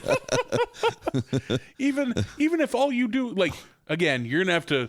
The issue is the wait time. That's the issue. Yeah, because that becomes a joke later on. Like, wait, what? 3 slices of pizza? It's going to be 27, 35, and 42 minutes, which is good. But if it's like I want a slice of Canadian bacon pizza right now, which I do because we've sat here for too long this afternoon. Oh, a slice would be good. Oh my God, especially a hot one. If it was made individually, fuck my life. It'd be the best thing in the world.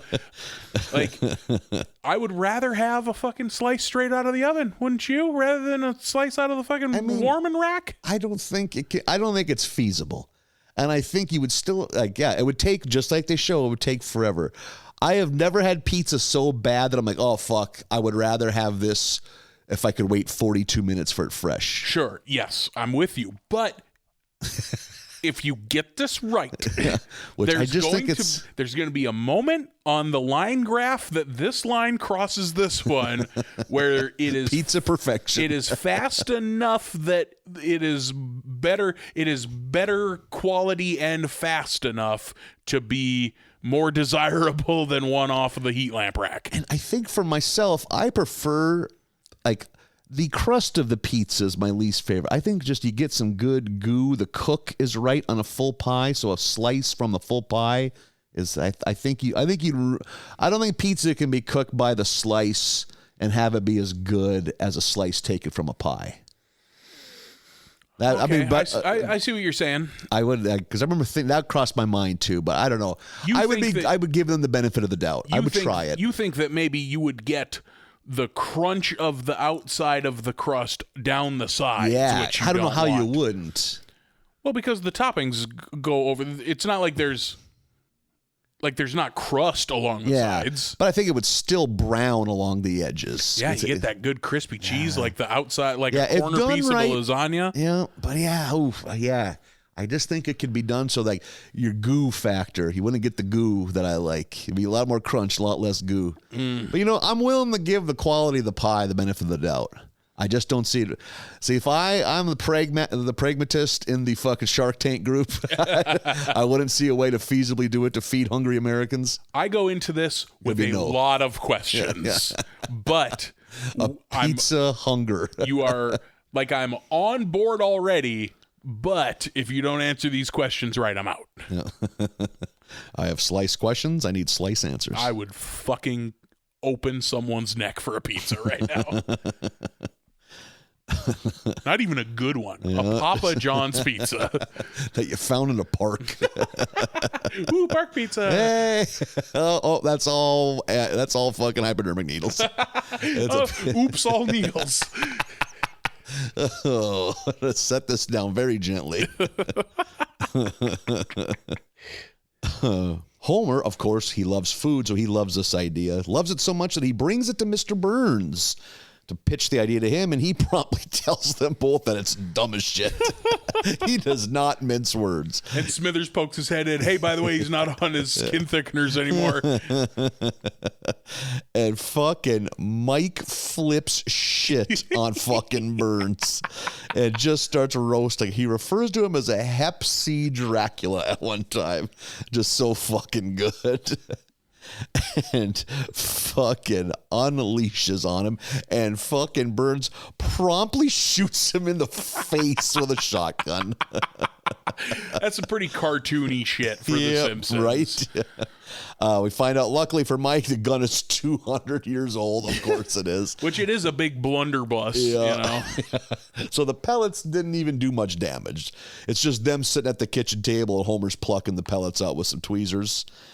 Homer blames himself for this and confesses to Mike that he's actually a terrible nuclear plant operator. Mike refuses to believe this because, goddamn, that man believes in Homer Simpson. Sets out to prove otherwise, and later that day, while Homer is shoveling snow, Mike shows up in his Mike's Slices food truck. We see the fucking the menu.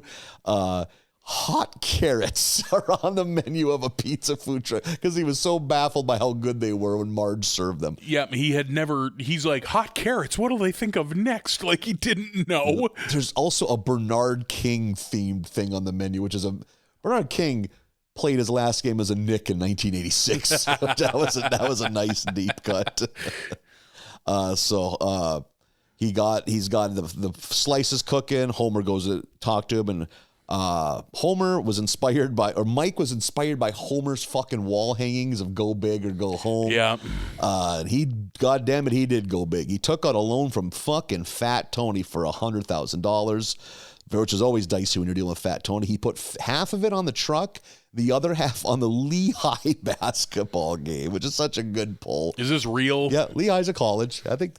Yeah, well, and there's a great joke coming up. So Fat Tony and his goons show up because they're ready to collect, and they're listening to the game, and it's fucking Lehigh. I can't remember who they're playing. Holy Cross. There you go, Holy Cross, another fucking barely significant Division I school. The game is back and forth, and Lehigh loses in heartbreaking fashion, and Fat Tony has the line, yet again, a man's life hangs by the gossamer thread of Patriot League basketball, which is so good. The Patriot League is fucking all these oddball, tiny East Coast schools that never win anything. Mike and Homer, they make a run for it in the food truck, and Mike thinks they'll be safe if they park in the food truck wrecking yard. We get a lot of good sight gags of rando food trucks. Good names for food trucks. Yeah. I think there's lots of good clever ones. I think my favorite one is just nobody likes quinoa with just a big bowl of quinoa on it. I like that food trucks are an industry that embraces puns. Yep. Absolutely do. Food trucks and vape shops. Those are prime pun locations. And they also cross over into each other's clientele. Yes, absolutely. My favorite food truck I've ever seen, I think Washington, like Seattle, Portland, around in there. It's a breakfast food truck, and it's called It's Fried Egg, I'm in Love. Jesus and that's Christ. fucking fantastic. That is such a reach. Yeah. You have to. That is an impressive Vince Carter dunk. Yeah. It's Fried Egg, I'm in love. Writing a personal check to that place is so demeaning. I'm going to pay in cash. I'm not going to eat here. I can't. Who writes a personal check at a food truck? It's like a payroll check. If I were at a food truck and the guy in front of me pulled out his checkbook, I'd be like, God damn it. Get the fuck out of Who here. do I make this out to? Well, you see the sign. I don't want to do that. Can I just make it to you? Well, I don't know the places. You're behind, just fucking beside yourself. I'm on my lunch break. I'm just trying to get some Al Pastor. Are you sure? Do you know the owner's wife? Can I make it to her? Sir, I don't know what the problem is. It's fried egg. I'm not gonna. My wife would see the. I pay extra. I get you get the copy with each check. It'd be a whole thing. 40 people behind you just dying for a breakfast burrito. And my wife was worried about my cholesterol, so they tear that man apart. Yeah. But Fat Tony and the goons find him there. Looks like we're going to have a gangland-style shooting, and Mike is about to be shot when Fat Tony smells the deliciousness of Mike's slices. Homer runs each of the goons a slice, and while the pizza is good, Fat Tony is still going to kill Mike until they come up with the idea of using the truck to sell pizza and underground sports betting. Yeah, they're going to run book out of the fucking pizza slice truck. So it's like Mike on one side selling slices and some mafia goon taking action on sports shit. Fucking Fat Tony tells Homer he should be proud of believing in Mike because the truck's a success now. And we get a montage of all the random successes and shenanigans that Mike and Homer experience together over a random-ass late 80s Carly Simon song. Yeah, I don't know what that song is. It's from a movie soundtrack, like Working Girl or something like that. Okay. Like, I don't think it was a hit. I was like, nice pull. Like, fuck it. Hey, I enjoyed this episode. Yep, I like this episode a lot. Why do you think he always called him Homer Simpsons? Is that referencing something? I think it's just a funny thing. Yeah, he's always Homer J. Simpsons. Yeah, no one makes fun of Homer J. Simpsons. Yeah, but this was a fucking fun episode. Yeah, all that Patrick Ewing shit is so funny. Yeah. How much he loves the Knicks. The very pregnant girlfriend of the fucking DraftKings is where we're fucking registered How at. fucking angry he is. when he's at the Simpsons eating dinner and he's like, hot carrots, who'd have thought? Yeah. And he's woofing them into his mouth, and she's like, honey, slow down, you're gonna burn your mouth. He's like, lay off me, or whatever he says. And she's like, don't yell at me. He's like, okay, I'll blow on him. Just like he's so intense about everything. And just Lisa staring at him like...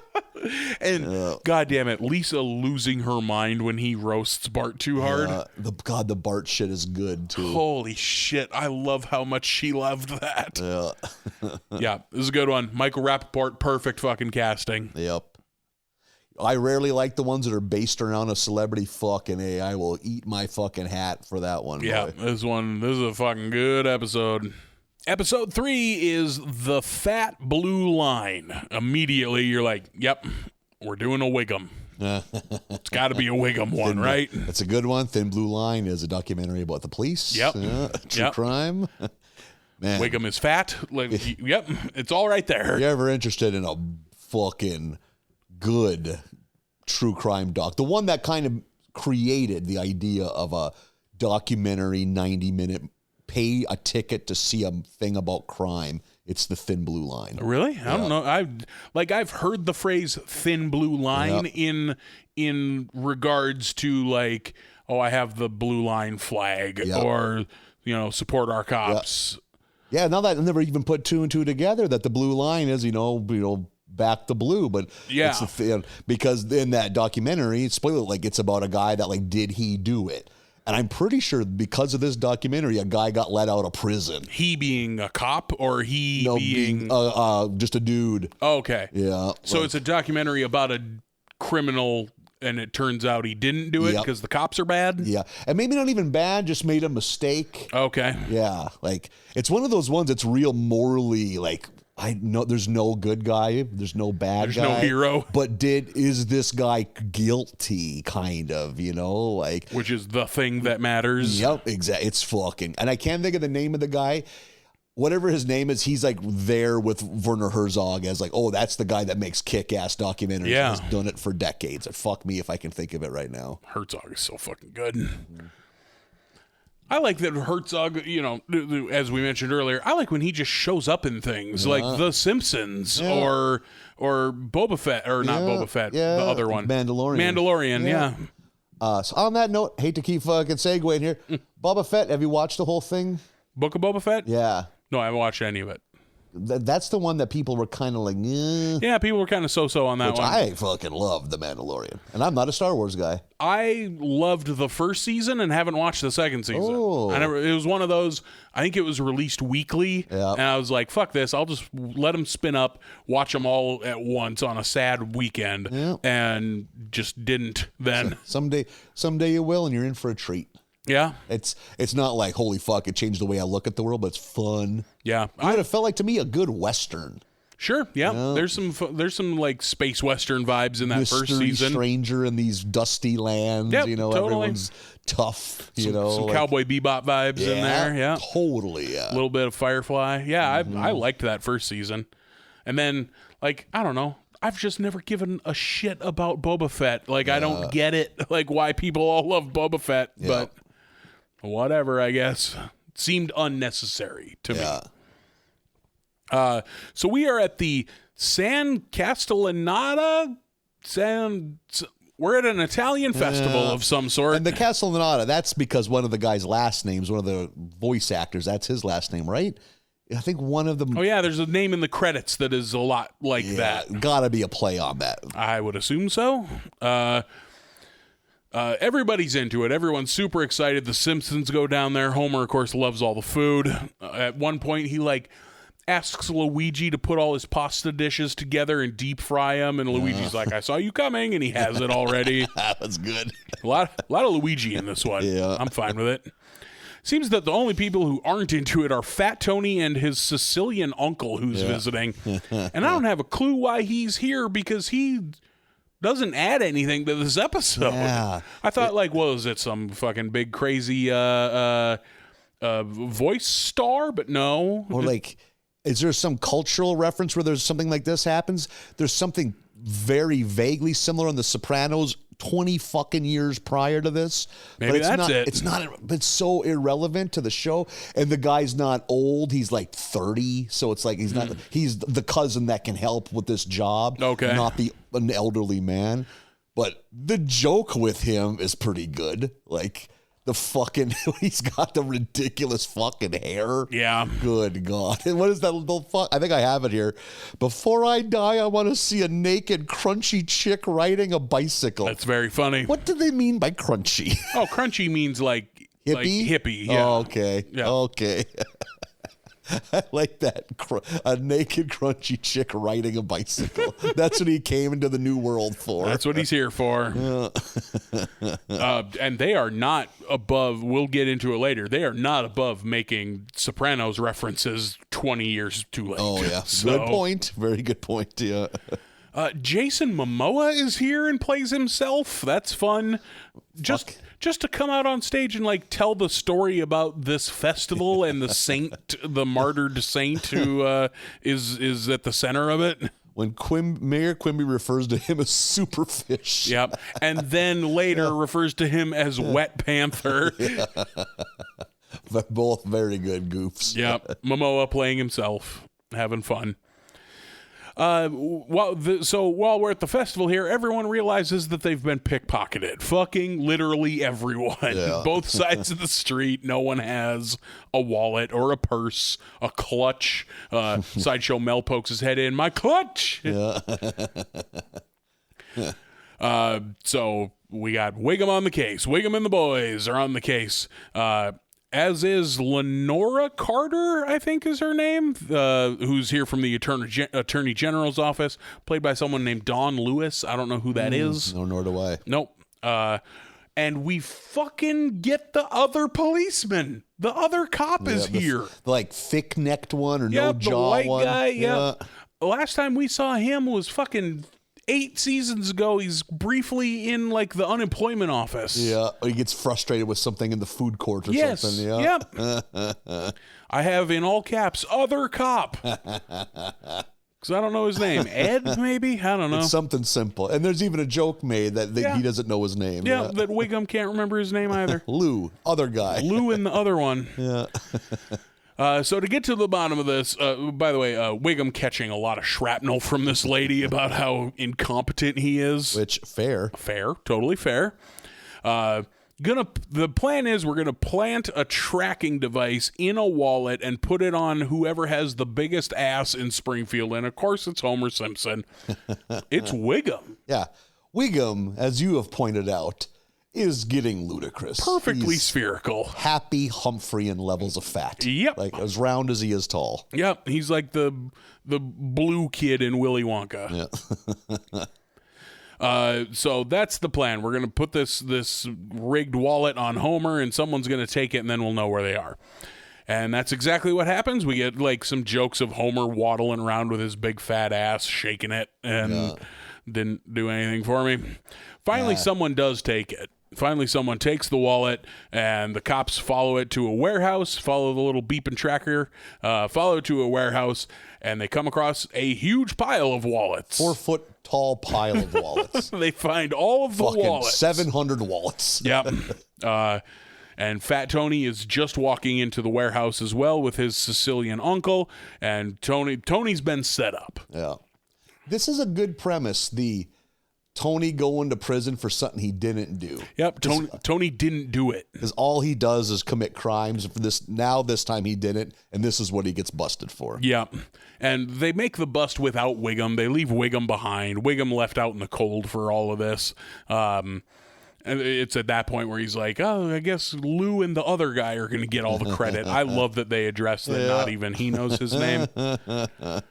Wiggum is down in the dumps, but Marge gives him a quick pep talk, and we get the shot of the Springfield Penitentiary, and fucking Sideshow Bob comes out of the bushes escaping, and as he's crossing the street, gets hit by a truck full of rakes. Yeah, that's a nice fucking deep cut. Such a good callback. Oh God. Fat Tony meets with his lawyer, played by Bob Odenkirk. Like, he's just playing Better Call Saul. Saul. Yep. I like Bob Odenkirk a lot, and was like, hey, it's Bob Odenkirk's voice. You know, I waiting in a hotel room for everyone else in the other hotel room to get ready in the morning after a comedy gig. I sat and watched. The hotel had HBO, living good, and they had. I think it was. What's the action movie he starred in the last few years? Nobody or Mr. Nobody? And fuck, that movie was fun. I've heard it's very good. Yeah, and I mean it's not a comedy. I mean they get very violent, but god damn, is it good? I've never seen it. I've also never seen Better Call Saul. Nor have I. And boy, people talk that show up. Yeah, people. There are people who will tell you that it's better than Breaking Bad, which is wild to me. But what does that stream on? We're gonna give a shout out to a streaming service. Oh, I have no idea. Where is A&E's shit? If it's Netflix, it's nowhere else. That's where I watched all of Breaking Bad was Netflix, but that was 15 fucking years ago. That would be my only guess because I'm on the same thing. I watched it on Netflix many a year ago. I would find it feasible that Better Call Saul is better than Breaking Bad because I think Breaking Bad is just okay. You've mentioned that before. I put it a step below the Sopranos and the Wires of the world, but I loved it a lot. I would call Breaking Bad pretty good at best. Ooh, that's a hot take. Mm-hmm. It sure is. Accurate. We've had plenty on this show. You and I, we're spicy boys. Yeah. You know, we're not afraid to say it, Nathan. We're not afraid to say it. God damn it. So this meeting with the Bob Odenkirk lawyer goes very badly, and Tony gets 20 years. Yeah. I love the image of him making pasta in the toilet. Big fan of that. Yeah. Got that toilet pasta. Toilet rigatoni. Yep. Wiggum is on the case because he doesn't think Fat Tony did it, and Fat Tony tells him that he wouldn't do that. Yeah. Wiggum finds that YouTube video of a young Fat Tony, giving an interview about how the only crime I would never commit is pickpocketing. Yeah. Fun to see young Fat Tony, who, if you remember, is Fit Tony. It's Fit Tony. Yeah, it's Fit Tony. Not a real guy, which means the guy that Wiggum is watching is not this guy. Yeah. It's literally a different person. That'll make your head hurt if you think about it too long. I wonder if they'll ever bring that up ever again. Like Lisa did one line of it 15 seasons ago. Yeah. But I doubt we'll ever come back to it. Yeah. Tony has an alibi. It takes some coercing to get it out of him because he's embarrassed. He shows Wiggum a video of him singing show tunes at the time of the pickpocketings to prove his alibi. And he begrudgingly wears a wire to Luigi's where the rest of the mafia guys are all meeting, and Wiggum and the boys are waiting out in the van. Classic fucking wearing wire shit. And Johnny Tightlips, it turns out, is the one who betrayed him because Johnny Tightlips was so depressed and then went on Paxil after seeing the Sad Cloud commercial and then had the confidence to stab Tony in the back.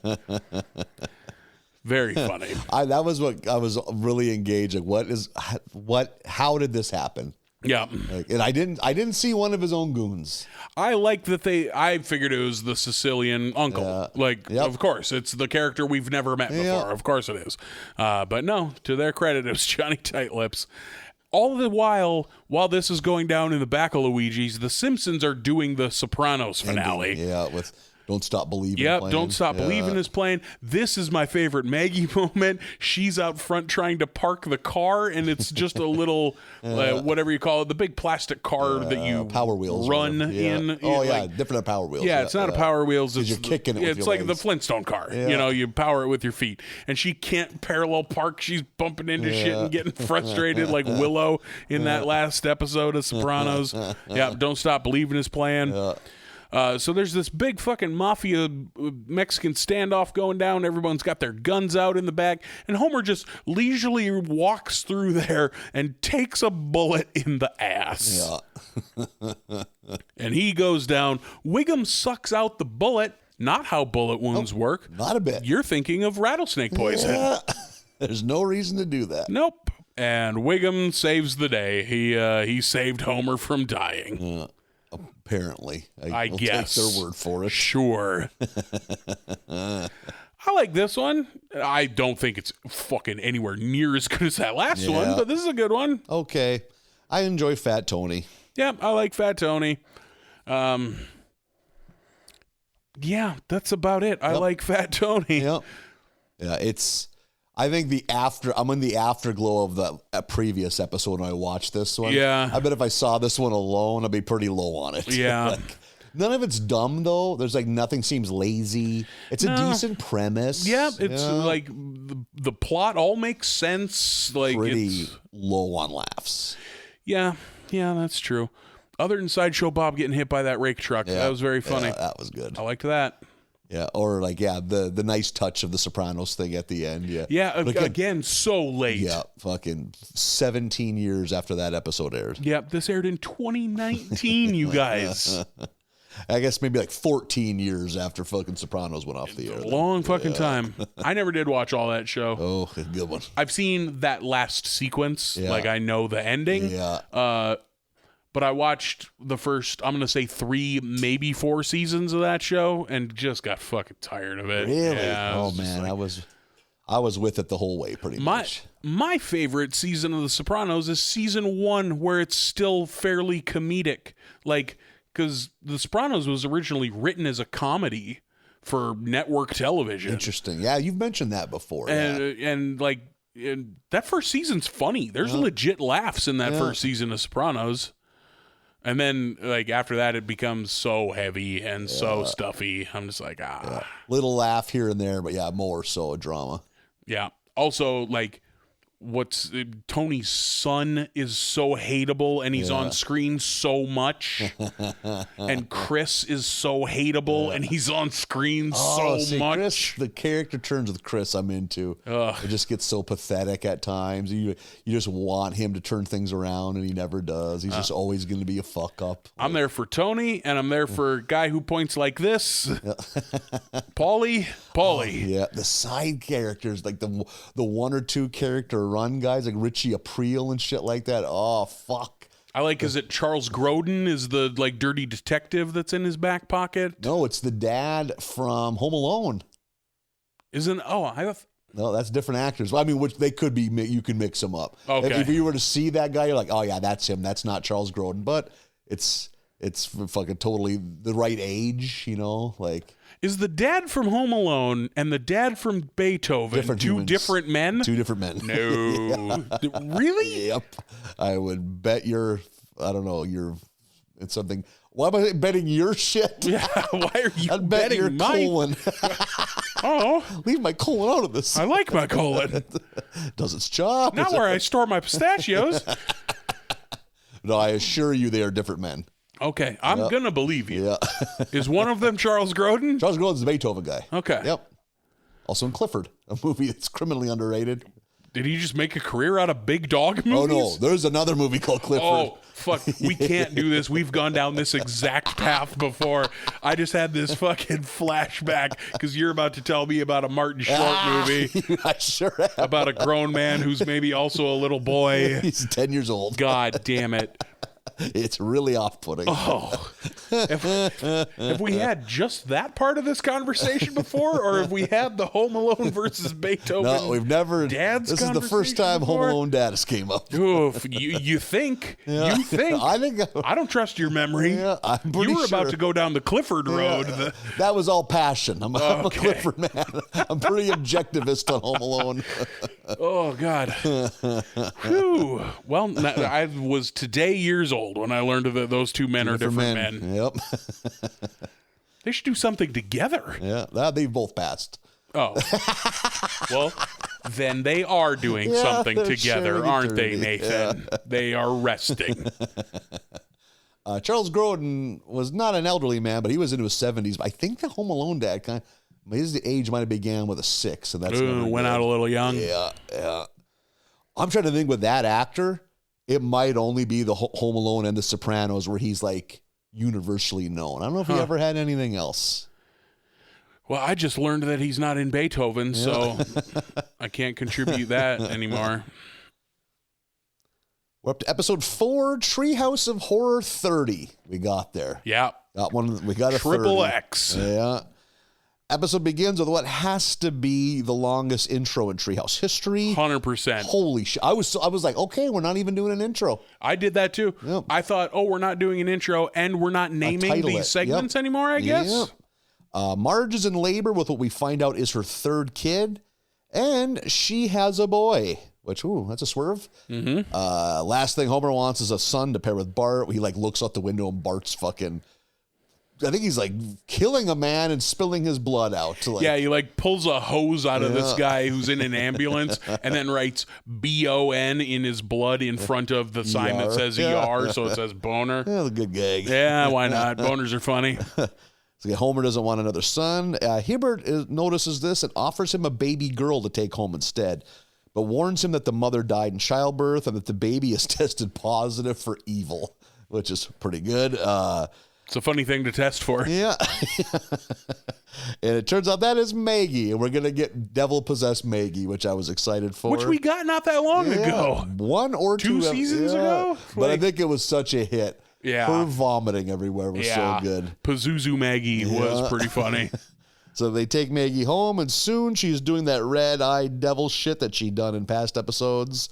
During a party, Ned sees this happening, and being the Bible-loving man he is, he knows what has to be done. So he kidnaps Maggie and takes her to the church where he plans to kill her on the altar. And just like it's The Omen, holding the kid down, the baby, instead of like a fucking 5-year-old. And the Marge and Homer run in like, what are you going to do? Why would you do this, Ned? Ned's like, she has the mark of the beast. Originally, he parts her hair. It's a Mickey Mouse picture. Yeah, that's funny. And then he parts it again. It's the 666. And then before he can do anything, though, Maggie rises above and uses her power to levitate, and the church gets ripped asunder, and that's when, like, church spires fall off and stab Ned, Homer, and Marge perfectly to form the Roman numeral 30. Yep, the 3 X's. We get the camera pulled back to the Treehouse of Horror 30. Really nice graphically designed. Yep.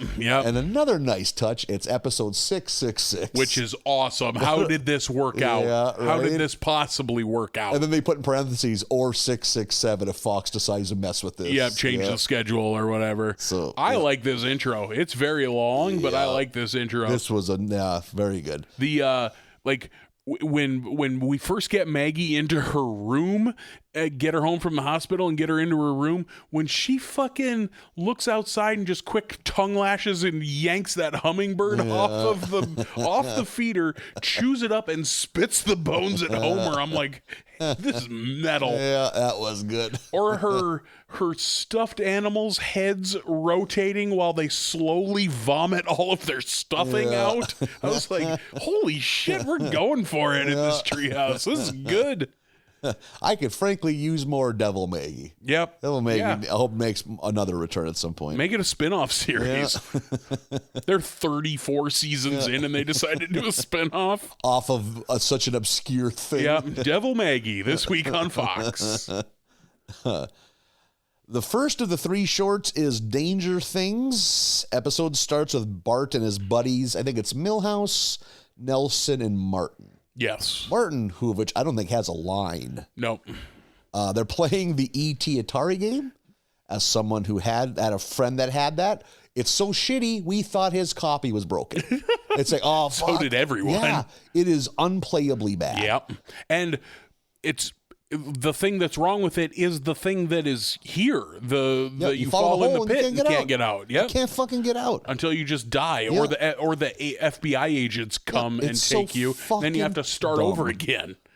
That's what led them to bury all that shit in the desert. It's unplayable. When fucking they talk about the movie and Milhouse mentions that his mom won't let him watch it because she thinks the scientists will scare him. Yep. He's a 10-year-old boy. He is very sheltered. They're riding bike home. We get Milhouse all alone on his bike, and he's just attacked by some kind of monster. We don't get to see it very clearly. Sutton swoops down and takes him off his bike. We don't know what it is. We can surmise that it's nothing good. We eventually figured out that Milhouse was taken into some other dimension by the monster because he's able to call Lisa, and we see that he's somewhere dark. Yep.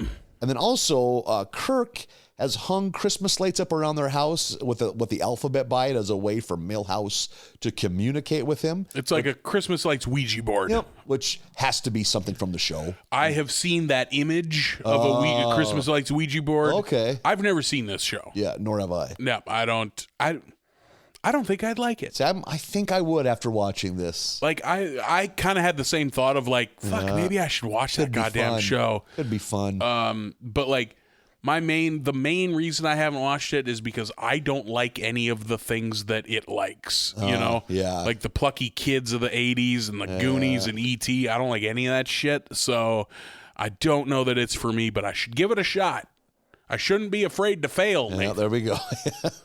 This is spread your fucking premium. Spread my television. what? I need you to finish this sentence very quickly. Spread your premium television wings and fly. Okay, thank Christ. I mean, it's your house. You want to spread your buck right ahead. Ooh, pistachios. Pour them in, boys. How many bags can he go? Never mind. That's for the Patreon. Which we still don't have 130 some episodes in. I enjoyed the glimpse of the 80s era. Van Houten's wasn't anything great, but just the hairstyles and shit. Yeah. Always like seeing Kirk with a full head of hair. Lisa tells Bart about the fact that Milhouse contacted him from beyond the fucking realm of reality. And they go to Professor Frank, who has some kind of like, would you call like a sensory deprivation chamber kind of thing? That's exactly what I would call it. And we need someone that has the, like, whatever mental capacity, whatever.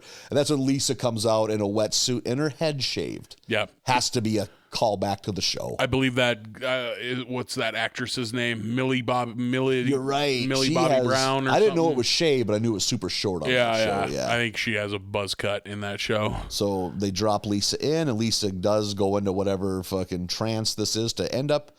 They call it, is it the inside out or outside inside? It's the downside upside or something like that. In the show, it's called the upside down. Okay. Like I do know a little bit about this show. Or just the over culturally. under. Oh, that's what they call it, the over under. That's funny. So Lisa's in the over under.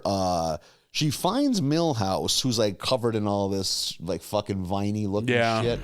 And she comes up and just easily breaks off. She's like, you could have just freed yourself. Like, I like being held. Yeah. God damn it, Milhouse. So fucking good.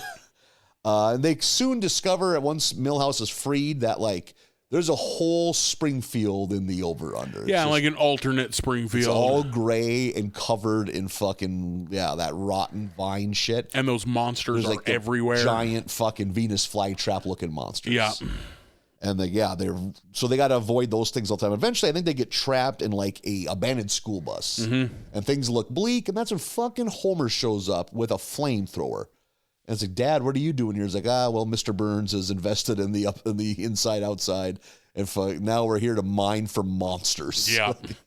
So Burns made a portal to get here, so Homer is here. So they are now in the over-under, and it's like, well, how do we get home? And he's, we can't go home. And then that's when one of the monsters shows up and say, well, it's not so bad in the over-under. You know, house prices have never been better. Everything's within walking distance. And then the gag is they move the family in. Yeah. It's like 80s Marge and all the kids, and they now live. And that, like a Ned Venus flytrap monster comes in, and Homer just promptly flamethrowers it. Like, which, if they're like the being there, I don't think you could just kill these things and not have to worry about it. You know, like. But fun. I wish I got those references, but it was fun. They didn't make any reference. Well, maybe they did, and I just didn't catch them. But I thought they showed restraint in not going on too deep a cuts. Yeah. Like, especially. But I think that's all from pretty early Stranger Things, from what I know. Like, I think, like, over under Demigorgon, which is the monster, Christmas tree Ouija board. I think that's all season 1 shit. I think that's all pretty early stuff. Yeah, which makes sense for when this shit was getting written. Yeah, you know? Yeah, makes sense. I like that in the alternate world we see the old Simpson kids. Yeah, Lisa just briefly. Walks by. Yeah. Outside of that, fine. For not knowing the show they're referencing at all, this was fine. Looks good. Yep. Yeah, damn right. Definitely looks good. We also, so when Lisa goes and gets Bart to like, we got to go save Milhouse, she goes to the arcade, which we haven't seen in a long time. And I paused and took a look at some video game names. Fuck, I didn't. Yeah, like there's some humdrum ones, but whatever. But there are 3 arcade cabinets that caught my attention. One is Arsenio. What is that game? Why is there an Arsenio game? One is Charles in Charge. What is that? Holy fuck, yeah. And then my favorite one was a DDR machine with pad and bars and big screen, like a dancing game, that was Jane Fonda's Leg Warmers of Death. That's fucking good. I was like, good for you guys. You're having fun. What was the reoccurring? It was Robert Goulet something. Robert Goulet Destroyer and Escape from Grandma's House were the 2 early Simpsons arcade games. Those 2 popped up a lot. Yeah. Robert Goulet Destroyer is amazing. Our second of 3 is Heaven Swipes Right. While at a football game, Homer chokes on a hot dog and dies and goes to heaven. Homer explores heaven. There's a gag about how God sold out to Google, so the place kind of looks like a Google employee break room. Yeah, it's all Silicon Valley'd out. Yeah, fucking people playing like fucking air hockey or ping pong or something like that. One of the angels discovers that there was a mistake and Homer wasn't supposed to die. So they have to send him back, but his corpse, they couldn't get his corpse into the fucking ambulance. They just rolled it into a lake. Unbelievable. So good. And they show a picture, too. It's rough. They show a couple pictures. They're like, so sorry, it's bloated in the lake. Here's a photo. And Homer's like, oh, God. And he's like, oh, wait, that's right after they put it there. Here's another one. And it's him really bloated. Yeah. So they can't use his old corpse, so he has to choose a new body. That new body is like a blonde-haired college football player. So he shows up at the door. Marge is very confused, but sounds like Homer, and fucking quickly... Marge quickly believes that it's Homer, so they go back up to the bedroom. She's so happy to see him, and she's very intrigued by Homer with this new ripped body. Loving this new athlete's body. I had never felt abs before. And so they have a night of passion together, but Homer manages to somehow get the new body ridiculously fat, like overnight. Which... Marge's like, well, we can't have that, which doesn't make any sense because she ends up going for old shit anyhow. Like, yeah, it's just a way to keep the plot going, I guess. It is funny though, the reveal when they because it's super zoomed in on Marge's face as she's waking up in the morning, and then snap pans back to Homer eating donuts in bed, and he's fat already. It's all the funeral leftovers too. Yeah, and like his hair just and falls his hair out. Falls out. Yeah. So yeah. They're looking at the different body options. He ends up choosing, due to Bart's insisting, Superintendent Chalmers. And just to be a buddy to Bart, he takes out some time to fucking terrorize Principal Skinner. Yeah. To give Bart all A's and some other like demeaning, ridiculous shit. And Skinner, of course, just doesn't hesitate. Yeah. Because everyone else sees Chalmers, you know, like he's in these other bodies, so okay. And Marge's like, well, that's good. He deserved to have a family or something like that. She has some rationale why she thinks it's okay. We also see inside the Chalmers residence real briefly, and there's a picture of Theodore Roosevelt hanging on the wall. Remember when we, for no reason, did a whole episode about Chalmers loving Theodore Roosevelt? And doesn't he take some kids out and looking for Roosevelt's glasses or something? Something, God, that's a deep cut. Yeah. But eventually he switches out of Chalmers. He switches a bunch, and eventually gets to a point he has to pick a body and be done with it. Marge is like, I need to know who you are, and you have to settle on one body. And for some fucking reason, he chooses Moe's body. Yeah. Makes no fucking sense. That gargoyle of a man who Marge does not enjoy the company of. Yeah. And then fucking, for some fucking reason, Homer now resides in fucking Moe's body, and Moe resides in Maggie's body. Yeah. And it's like, I'm hungry, Midge. And she's like, ugh. Didn't make any fucking sense. Now, this one is, I think, easily the weakest of the bunch. The only thing I'll give this points for, it is by far the most random fucking movie we've ever based anything of a treehouse. It's a late 70s movie starring Warren Beatty called Heaven Can Wait. Oh, I had no idea. All I know is he's like a football player that dies but finds out he has to come back or something like that. Yeah. Okay. It is such a deep cut. Speaking of deep cuts, Heaven Can Wait, hell of a Meatloaf song. God, it wasn't a single, I don't think so. No, God, no, it wasn't. That is a deep cut. It's on Bad Out of Hell. Might be the last track on Bad Out of Hell. It's a fucking ballad. Meatloaf will make you cry if you listen to Heaven Can Wait on the right day. Pour one out for Charles Grodin and Meatloaf. Yeah. That they passed around the same time. and Home Alone Dad. Oh, he'll only been in the ground for about a decade. Oh, never mind. Yeah. You got a lot of. You need to really get into this actor. You're trading tapes. I don't know fucking anything about Home Alone Dad, apparently. I'm just now learning he wasn't the dad in Clifford. Up next is When Harry Met Slimy. So Selma, we find out, got fired from the DMV for being too rude, and now apparently works as a janitor at like a scientific facility. While sneaking away from her duties to puff a heater in the basement, she runs into the alien Kang in some kind of water tub. It's Shape of Water. It's Shape of Water, yep. Yeah. And she and him hit it off instantly, and a torrid love affair begins. At one time, the Shape of Water fish man appears, and he's promptly cooked over an open flame. They spit roast him, But one time, so they're in love, but one time when they're making out, Burns, Smithers, and some armed guards come in, and they inform King he will be dissected that night. So Selma vows to save him and enlists Homer to help. And I was immediately like, how are they going to sell this? But it makes total sense. Yeah. She's like, hey, how would you like to have me move to a distant galaxy where you'll never see or hear from me again? Immediately there. Yeah. Fucking Barney. I don't see enough Barney. He's the getaway driver. Yep. God, we don't see enough Barney. No, we don't at all anymore. So they load Kang into a van, and they're about to leave before they do. Fucking Kang beheads Smithers and spits the head at fucking Burns to give him a second to get out of there. But soon Burns and a bunch of military dudes are on their tail as they head to Mount Springfield, where Kodos is going to meet them with the spaceship. As they get out of the van, Selma is shot.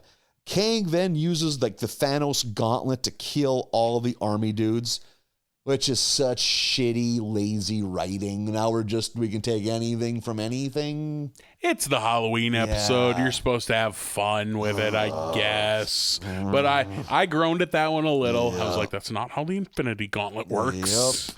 And then I was like, really, Marlon? Is this what you're going to get upset about right now? Kang then uses his power to heal Selma, which, is that a Shape of Water thing? Can he do that, Fishman? I don't know that I've ever seen Shape of Water. Seen it, I don't remember. A good movie, but apparently didn't stick in my craw that way. She fucked that fish? She fucks that fish good. Oh, all right. Good. I should watch it. He fucks himself while she watches. Oh, don't spoil the whole thing. It's a 17-minute love scene. Leave some meat on the bone for me. Well, she don't. Fish bone. We're having fun. So he heals Selma, and we find out that Kang is pregnant. That's just as Patty pulls up in the thing that they still fucking drive. She begs Selma not to go. And I guess earlier she had also said that, like, to not trust Kang. And we find out, though, it's just that Patty cannot live without Selma, and she's sobbing. But that's when Kodos piles out of the goddamn fucking, out of the UFO, and they lock eyes with each other and instantly fall in love. And the four of them go back to Kang and Kodos' home planet, where they immediately are beginning to tire of Patty and Selma already. Yeah. They're immediately nagging and not a strong finish. Nope. It's that fucking Stranger Things one was the peak. And the intro. I thought the Stranger Things and the intro. It's gradually worked its way down. Yeah. I think I would put this one above the Heaven. The Heaven Swipes Right. Right. Yep. I think I would put the last one above that one, but it diminishes as you go. What was the writing room meeting like when they just, let's do that Warren Beatty movie? Which one? Right? Yeah. Well, that's not Dick Tracy? Yeah. Like, What a deep fucking pull. God, I would lose my mind if they did a Dick Tracy episode. Yeah, I was so like just this weird remnant of a movie I saw when I was 9 years old on like edited on TBS or something like that. Like, and I didn't know that movie at all. I didn't know we were referencing anything. Yeah. That I just stuck and I had to Google it. Like, oh yeah, it's a Warren Beatty movie. Like, yeah. So bravo to that, but everything else about that one's fucking weak. No good laughs, no good violence. Very non-violent batch. Outside of the intro, the stabbing with the church steeples is pretty metal. And Milhouse gets a leg ripped off, so a little bit of violence, but not a just whole like bunch. knocked off like it's a Lego Very piece. cartoony. Yeah. Yep. Listen to us. Like, I wish Milhouse would have been more graphic. Yeah. When he lost a limb. I want him screaming. I want a child to scream when his limbs are removed. Give it to me. So yeah, pretty mediocre Treehouse. Yeah, I agree. Which is a bummer because half of it is good. Yeah, none of them so shitty that I'm like mad because that has happened. Yep. There's been some insultingly bad Treehouses. This is not one of them. Yeah, it's fine. It's fine. Everything's fine at best. Yep. Everything's fine. The Rapaport episode definitely fucking stands far taller than the rest of them. Agreed. Easily the highest point for me. I like that Rapaport episode a bunch. But end of season 30, intro to season 31, good so far. I think we're off to a good enough start. Yep. 30 started off with a dud, but picked up quick and was better than average. I think we're doing all right. Yep. What do you think? What is the best Warren Beatty movie? Is Dick Tracy the only Warren Beatty movie I've seen? That can't be real. Oh, I mean, he did... Bonnie and Clyde is, a lot of people consider that a classic of its era. A movie called Reds from the late 70s. He's a dude that didn't make many movies, but when he did, they were usually kind of a big deal. I feel like he did Bugsy, but that wasn't like really renowned as a big... I know he was like a sex symbol with women, but his movies got good reviews, but I can't think... He did McCabe and Mrs. Miller in the 70s. I think he did another Western that was a hit. There's one that I can see the DVD cover of. It's him with his mouth wide open. Bulworth. Okay. Yeah. He's a guy that got out of movies fairly young. He did one more movie after Bulworth and then hung it up for like a dozen years and then came back, and that movie did nothing. It's kind of just, it's like sad. Like, fuck. Been cool for Warren Beatty to come back. Warren Beatty, I don't know, maybe nowadays best known as, he's been long married to Annette Bening. Okay. Yeah, American Beauty, probably the biggest thing Annette Bening's known for. Is he Spacey's wife in that movie? Yep. Okay. Yeah. Yeah, they met on the movie Bugsy because she plays his love interest in that. God, it feels like there's someone who's screaming at their phone right now. How have you not thought of insert Warren Beatty movie here? Yeah, because I mean he was a fucking legit movie star for 20 years. I just cannot think of what it was. For me, he'll always be Dick Tracy. Yeah, well, a movie I've somehow never seen. I was the right age for that. I was like 10 when that movie came out. We should watch it. Yeah, right now. Do you think that's like, was that critically looking in your eye, Brian's eye? Is it a good movie objectively? I mean, fucking Warren Beatty and Al Pacino are in it. Maybe it was just a paycheck thing, but like, I don't know that you can say it's good objectively. Really? Okay. Like, I haven't seen it in probably 20 years. Yeah. But if I were to make assumptions on what I remember, I bet it isn't actually good. One thing about it, it must not have been a hit, a big hit at least, or they would have made a sequel. Sure. Because I'm sure that's a movie that just was born to make a sequel of. Yeah. Fucking comic strips existed for 100 years. They could find another story arc. It like I think it's going for camp. Like it has a little like Adam West Batman in it. Yeah. Like it has a little bit of that spirit. Okay. But still trying to be dark noir while being very colorful. Very bright. It's so strange. Yeah. Didn't like the director have this goal that only like the 4 basic colors that can show up in old school color comic strips would pop I'd on believe it. that. Yeah, there's some reason behind the coloring. If you told me that's why it looks like it does, I'd believe it. Yeah, that's completely by design. I think there's an alternate universe where Baz Luhrmann directed it, and everyone thinks it's a classic. Yeah. You know what I mean? Like just aesthetically, like.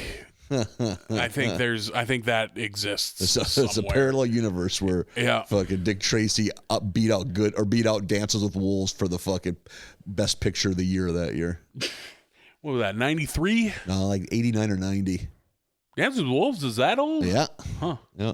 Pretty sure it's best picture 89 or 90. One of those two. I bet I've seen Dances with Wolves more than 10 times. I can't tell you a thing about that movie. Yeah. I haven't seen it that many times. Well, I mean, I could kind of give you the plot. I could give you no plot points. Sure. It'd just be rough. Like, well, he's this. He's kind of, morally defeated by the Civil War. Doesn't care about anything anymore. But then he gets in with the native tribe, and he learns to kind of fucking find joy in things again, and meets a woman. But now his old army buddies are coming back, and now they're fighting the Indians. Avatar. Yeah.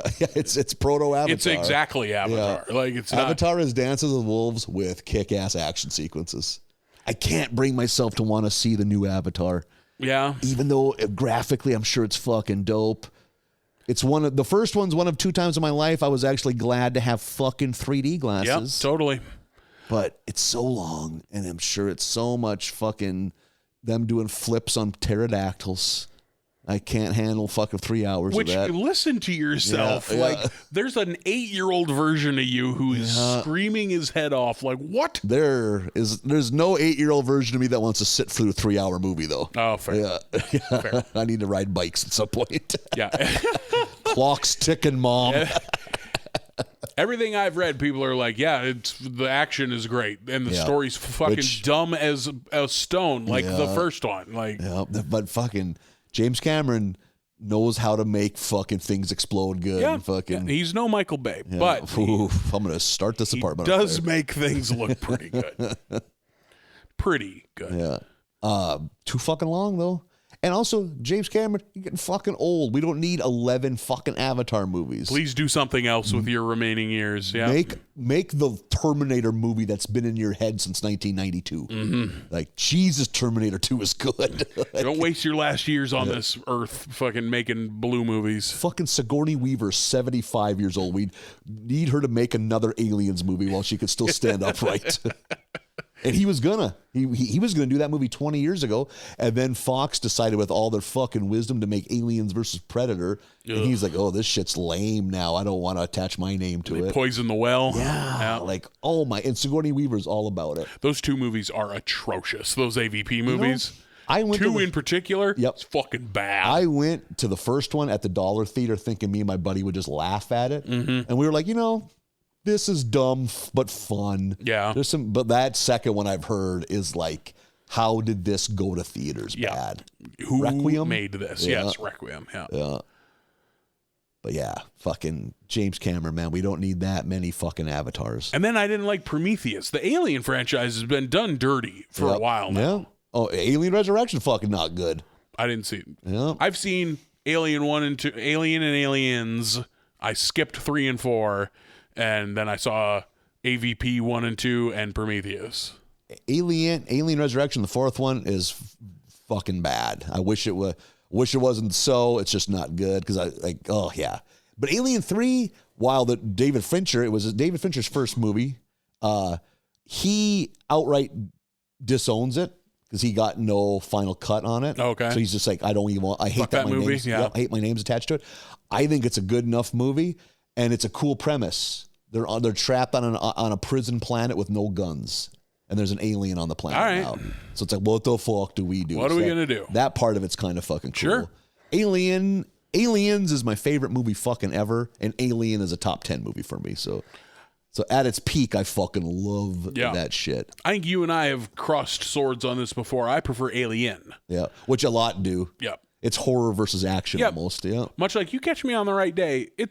That day doesn't come very often, but there are days where I will tell you that Terminator 1 is better than 2. I get the grimy feel of it.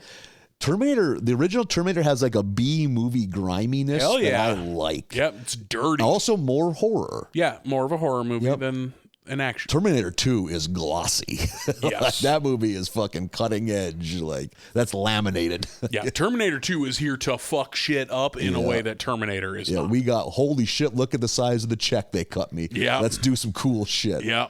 Yeah, Terminator 1, like fucking, Linda Hamilton doesn't seem like she knows how to act. Well, that's because she's good at it. She seems like a real waitress. Yeah. Like Arnold literally doesn't know how to act. He's terrifying. That's why he gets 4 lines in that whole movie. Yeah. And then not half of it, the final thing, he's just the robot skeleton shit, and that's cool. Yeah. Fucking Terminator 1, I have no nostalgia for that either. I was like 28 when I first saw that. Same here. Yeah. Fucking good movie I'd like to rewatch. I've seen Terminator 2 fucking 75 times in my life, so Terminator 2 loses a lot of points for me because I don't want to see Eddie Furlong get this child out of my movie. Oh, he's so cute. No, he's not. He's fucking irritating. You get his mullet-headed buddy from Salute Your Shorts in the arcade early on. They should have just replaced him with a dog, and the Terminator's there to save the dog. That's a better movie, objectively. Oh, Poochie.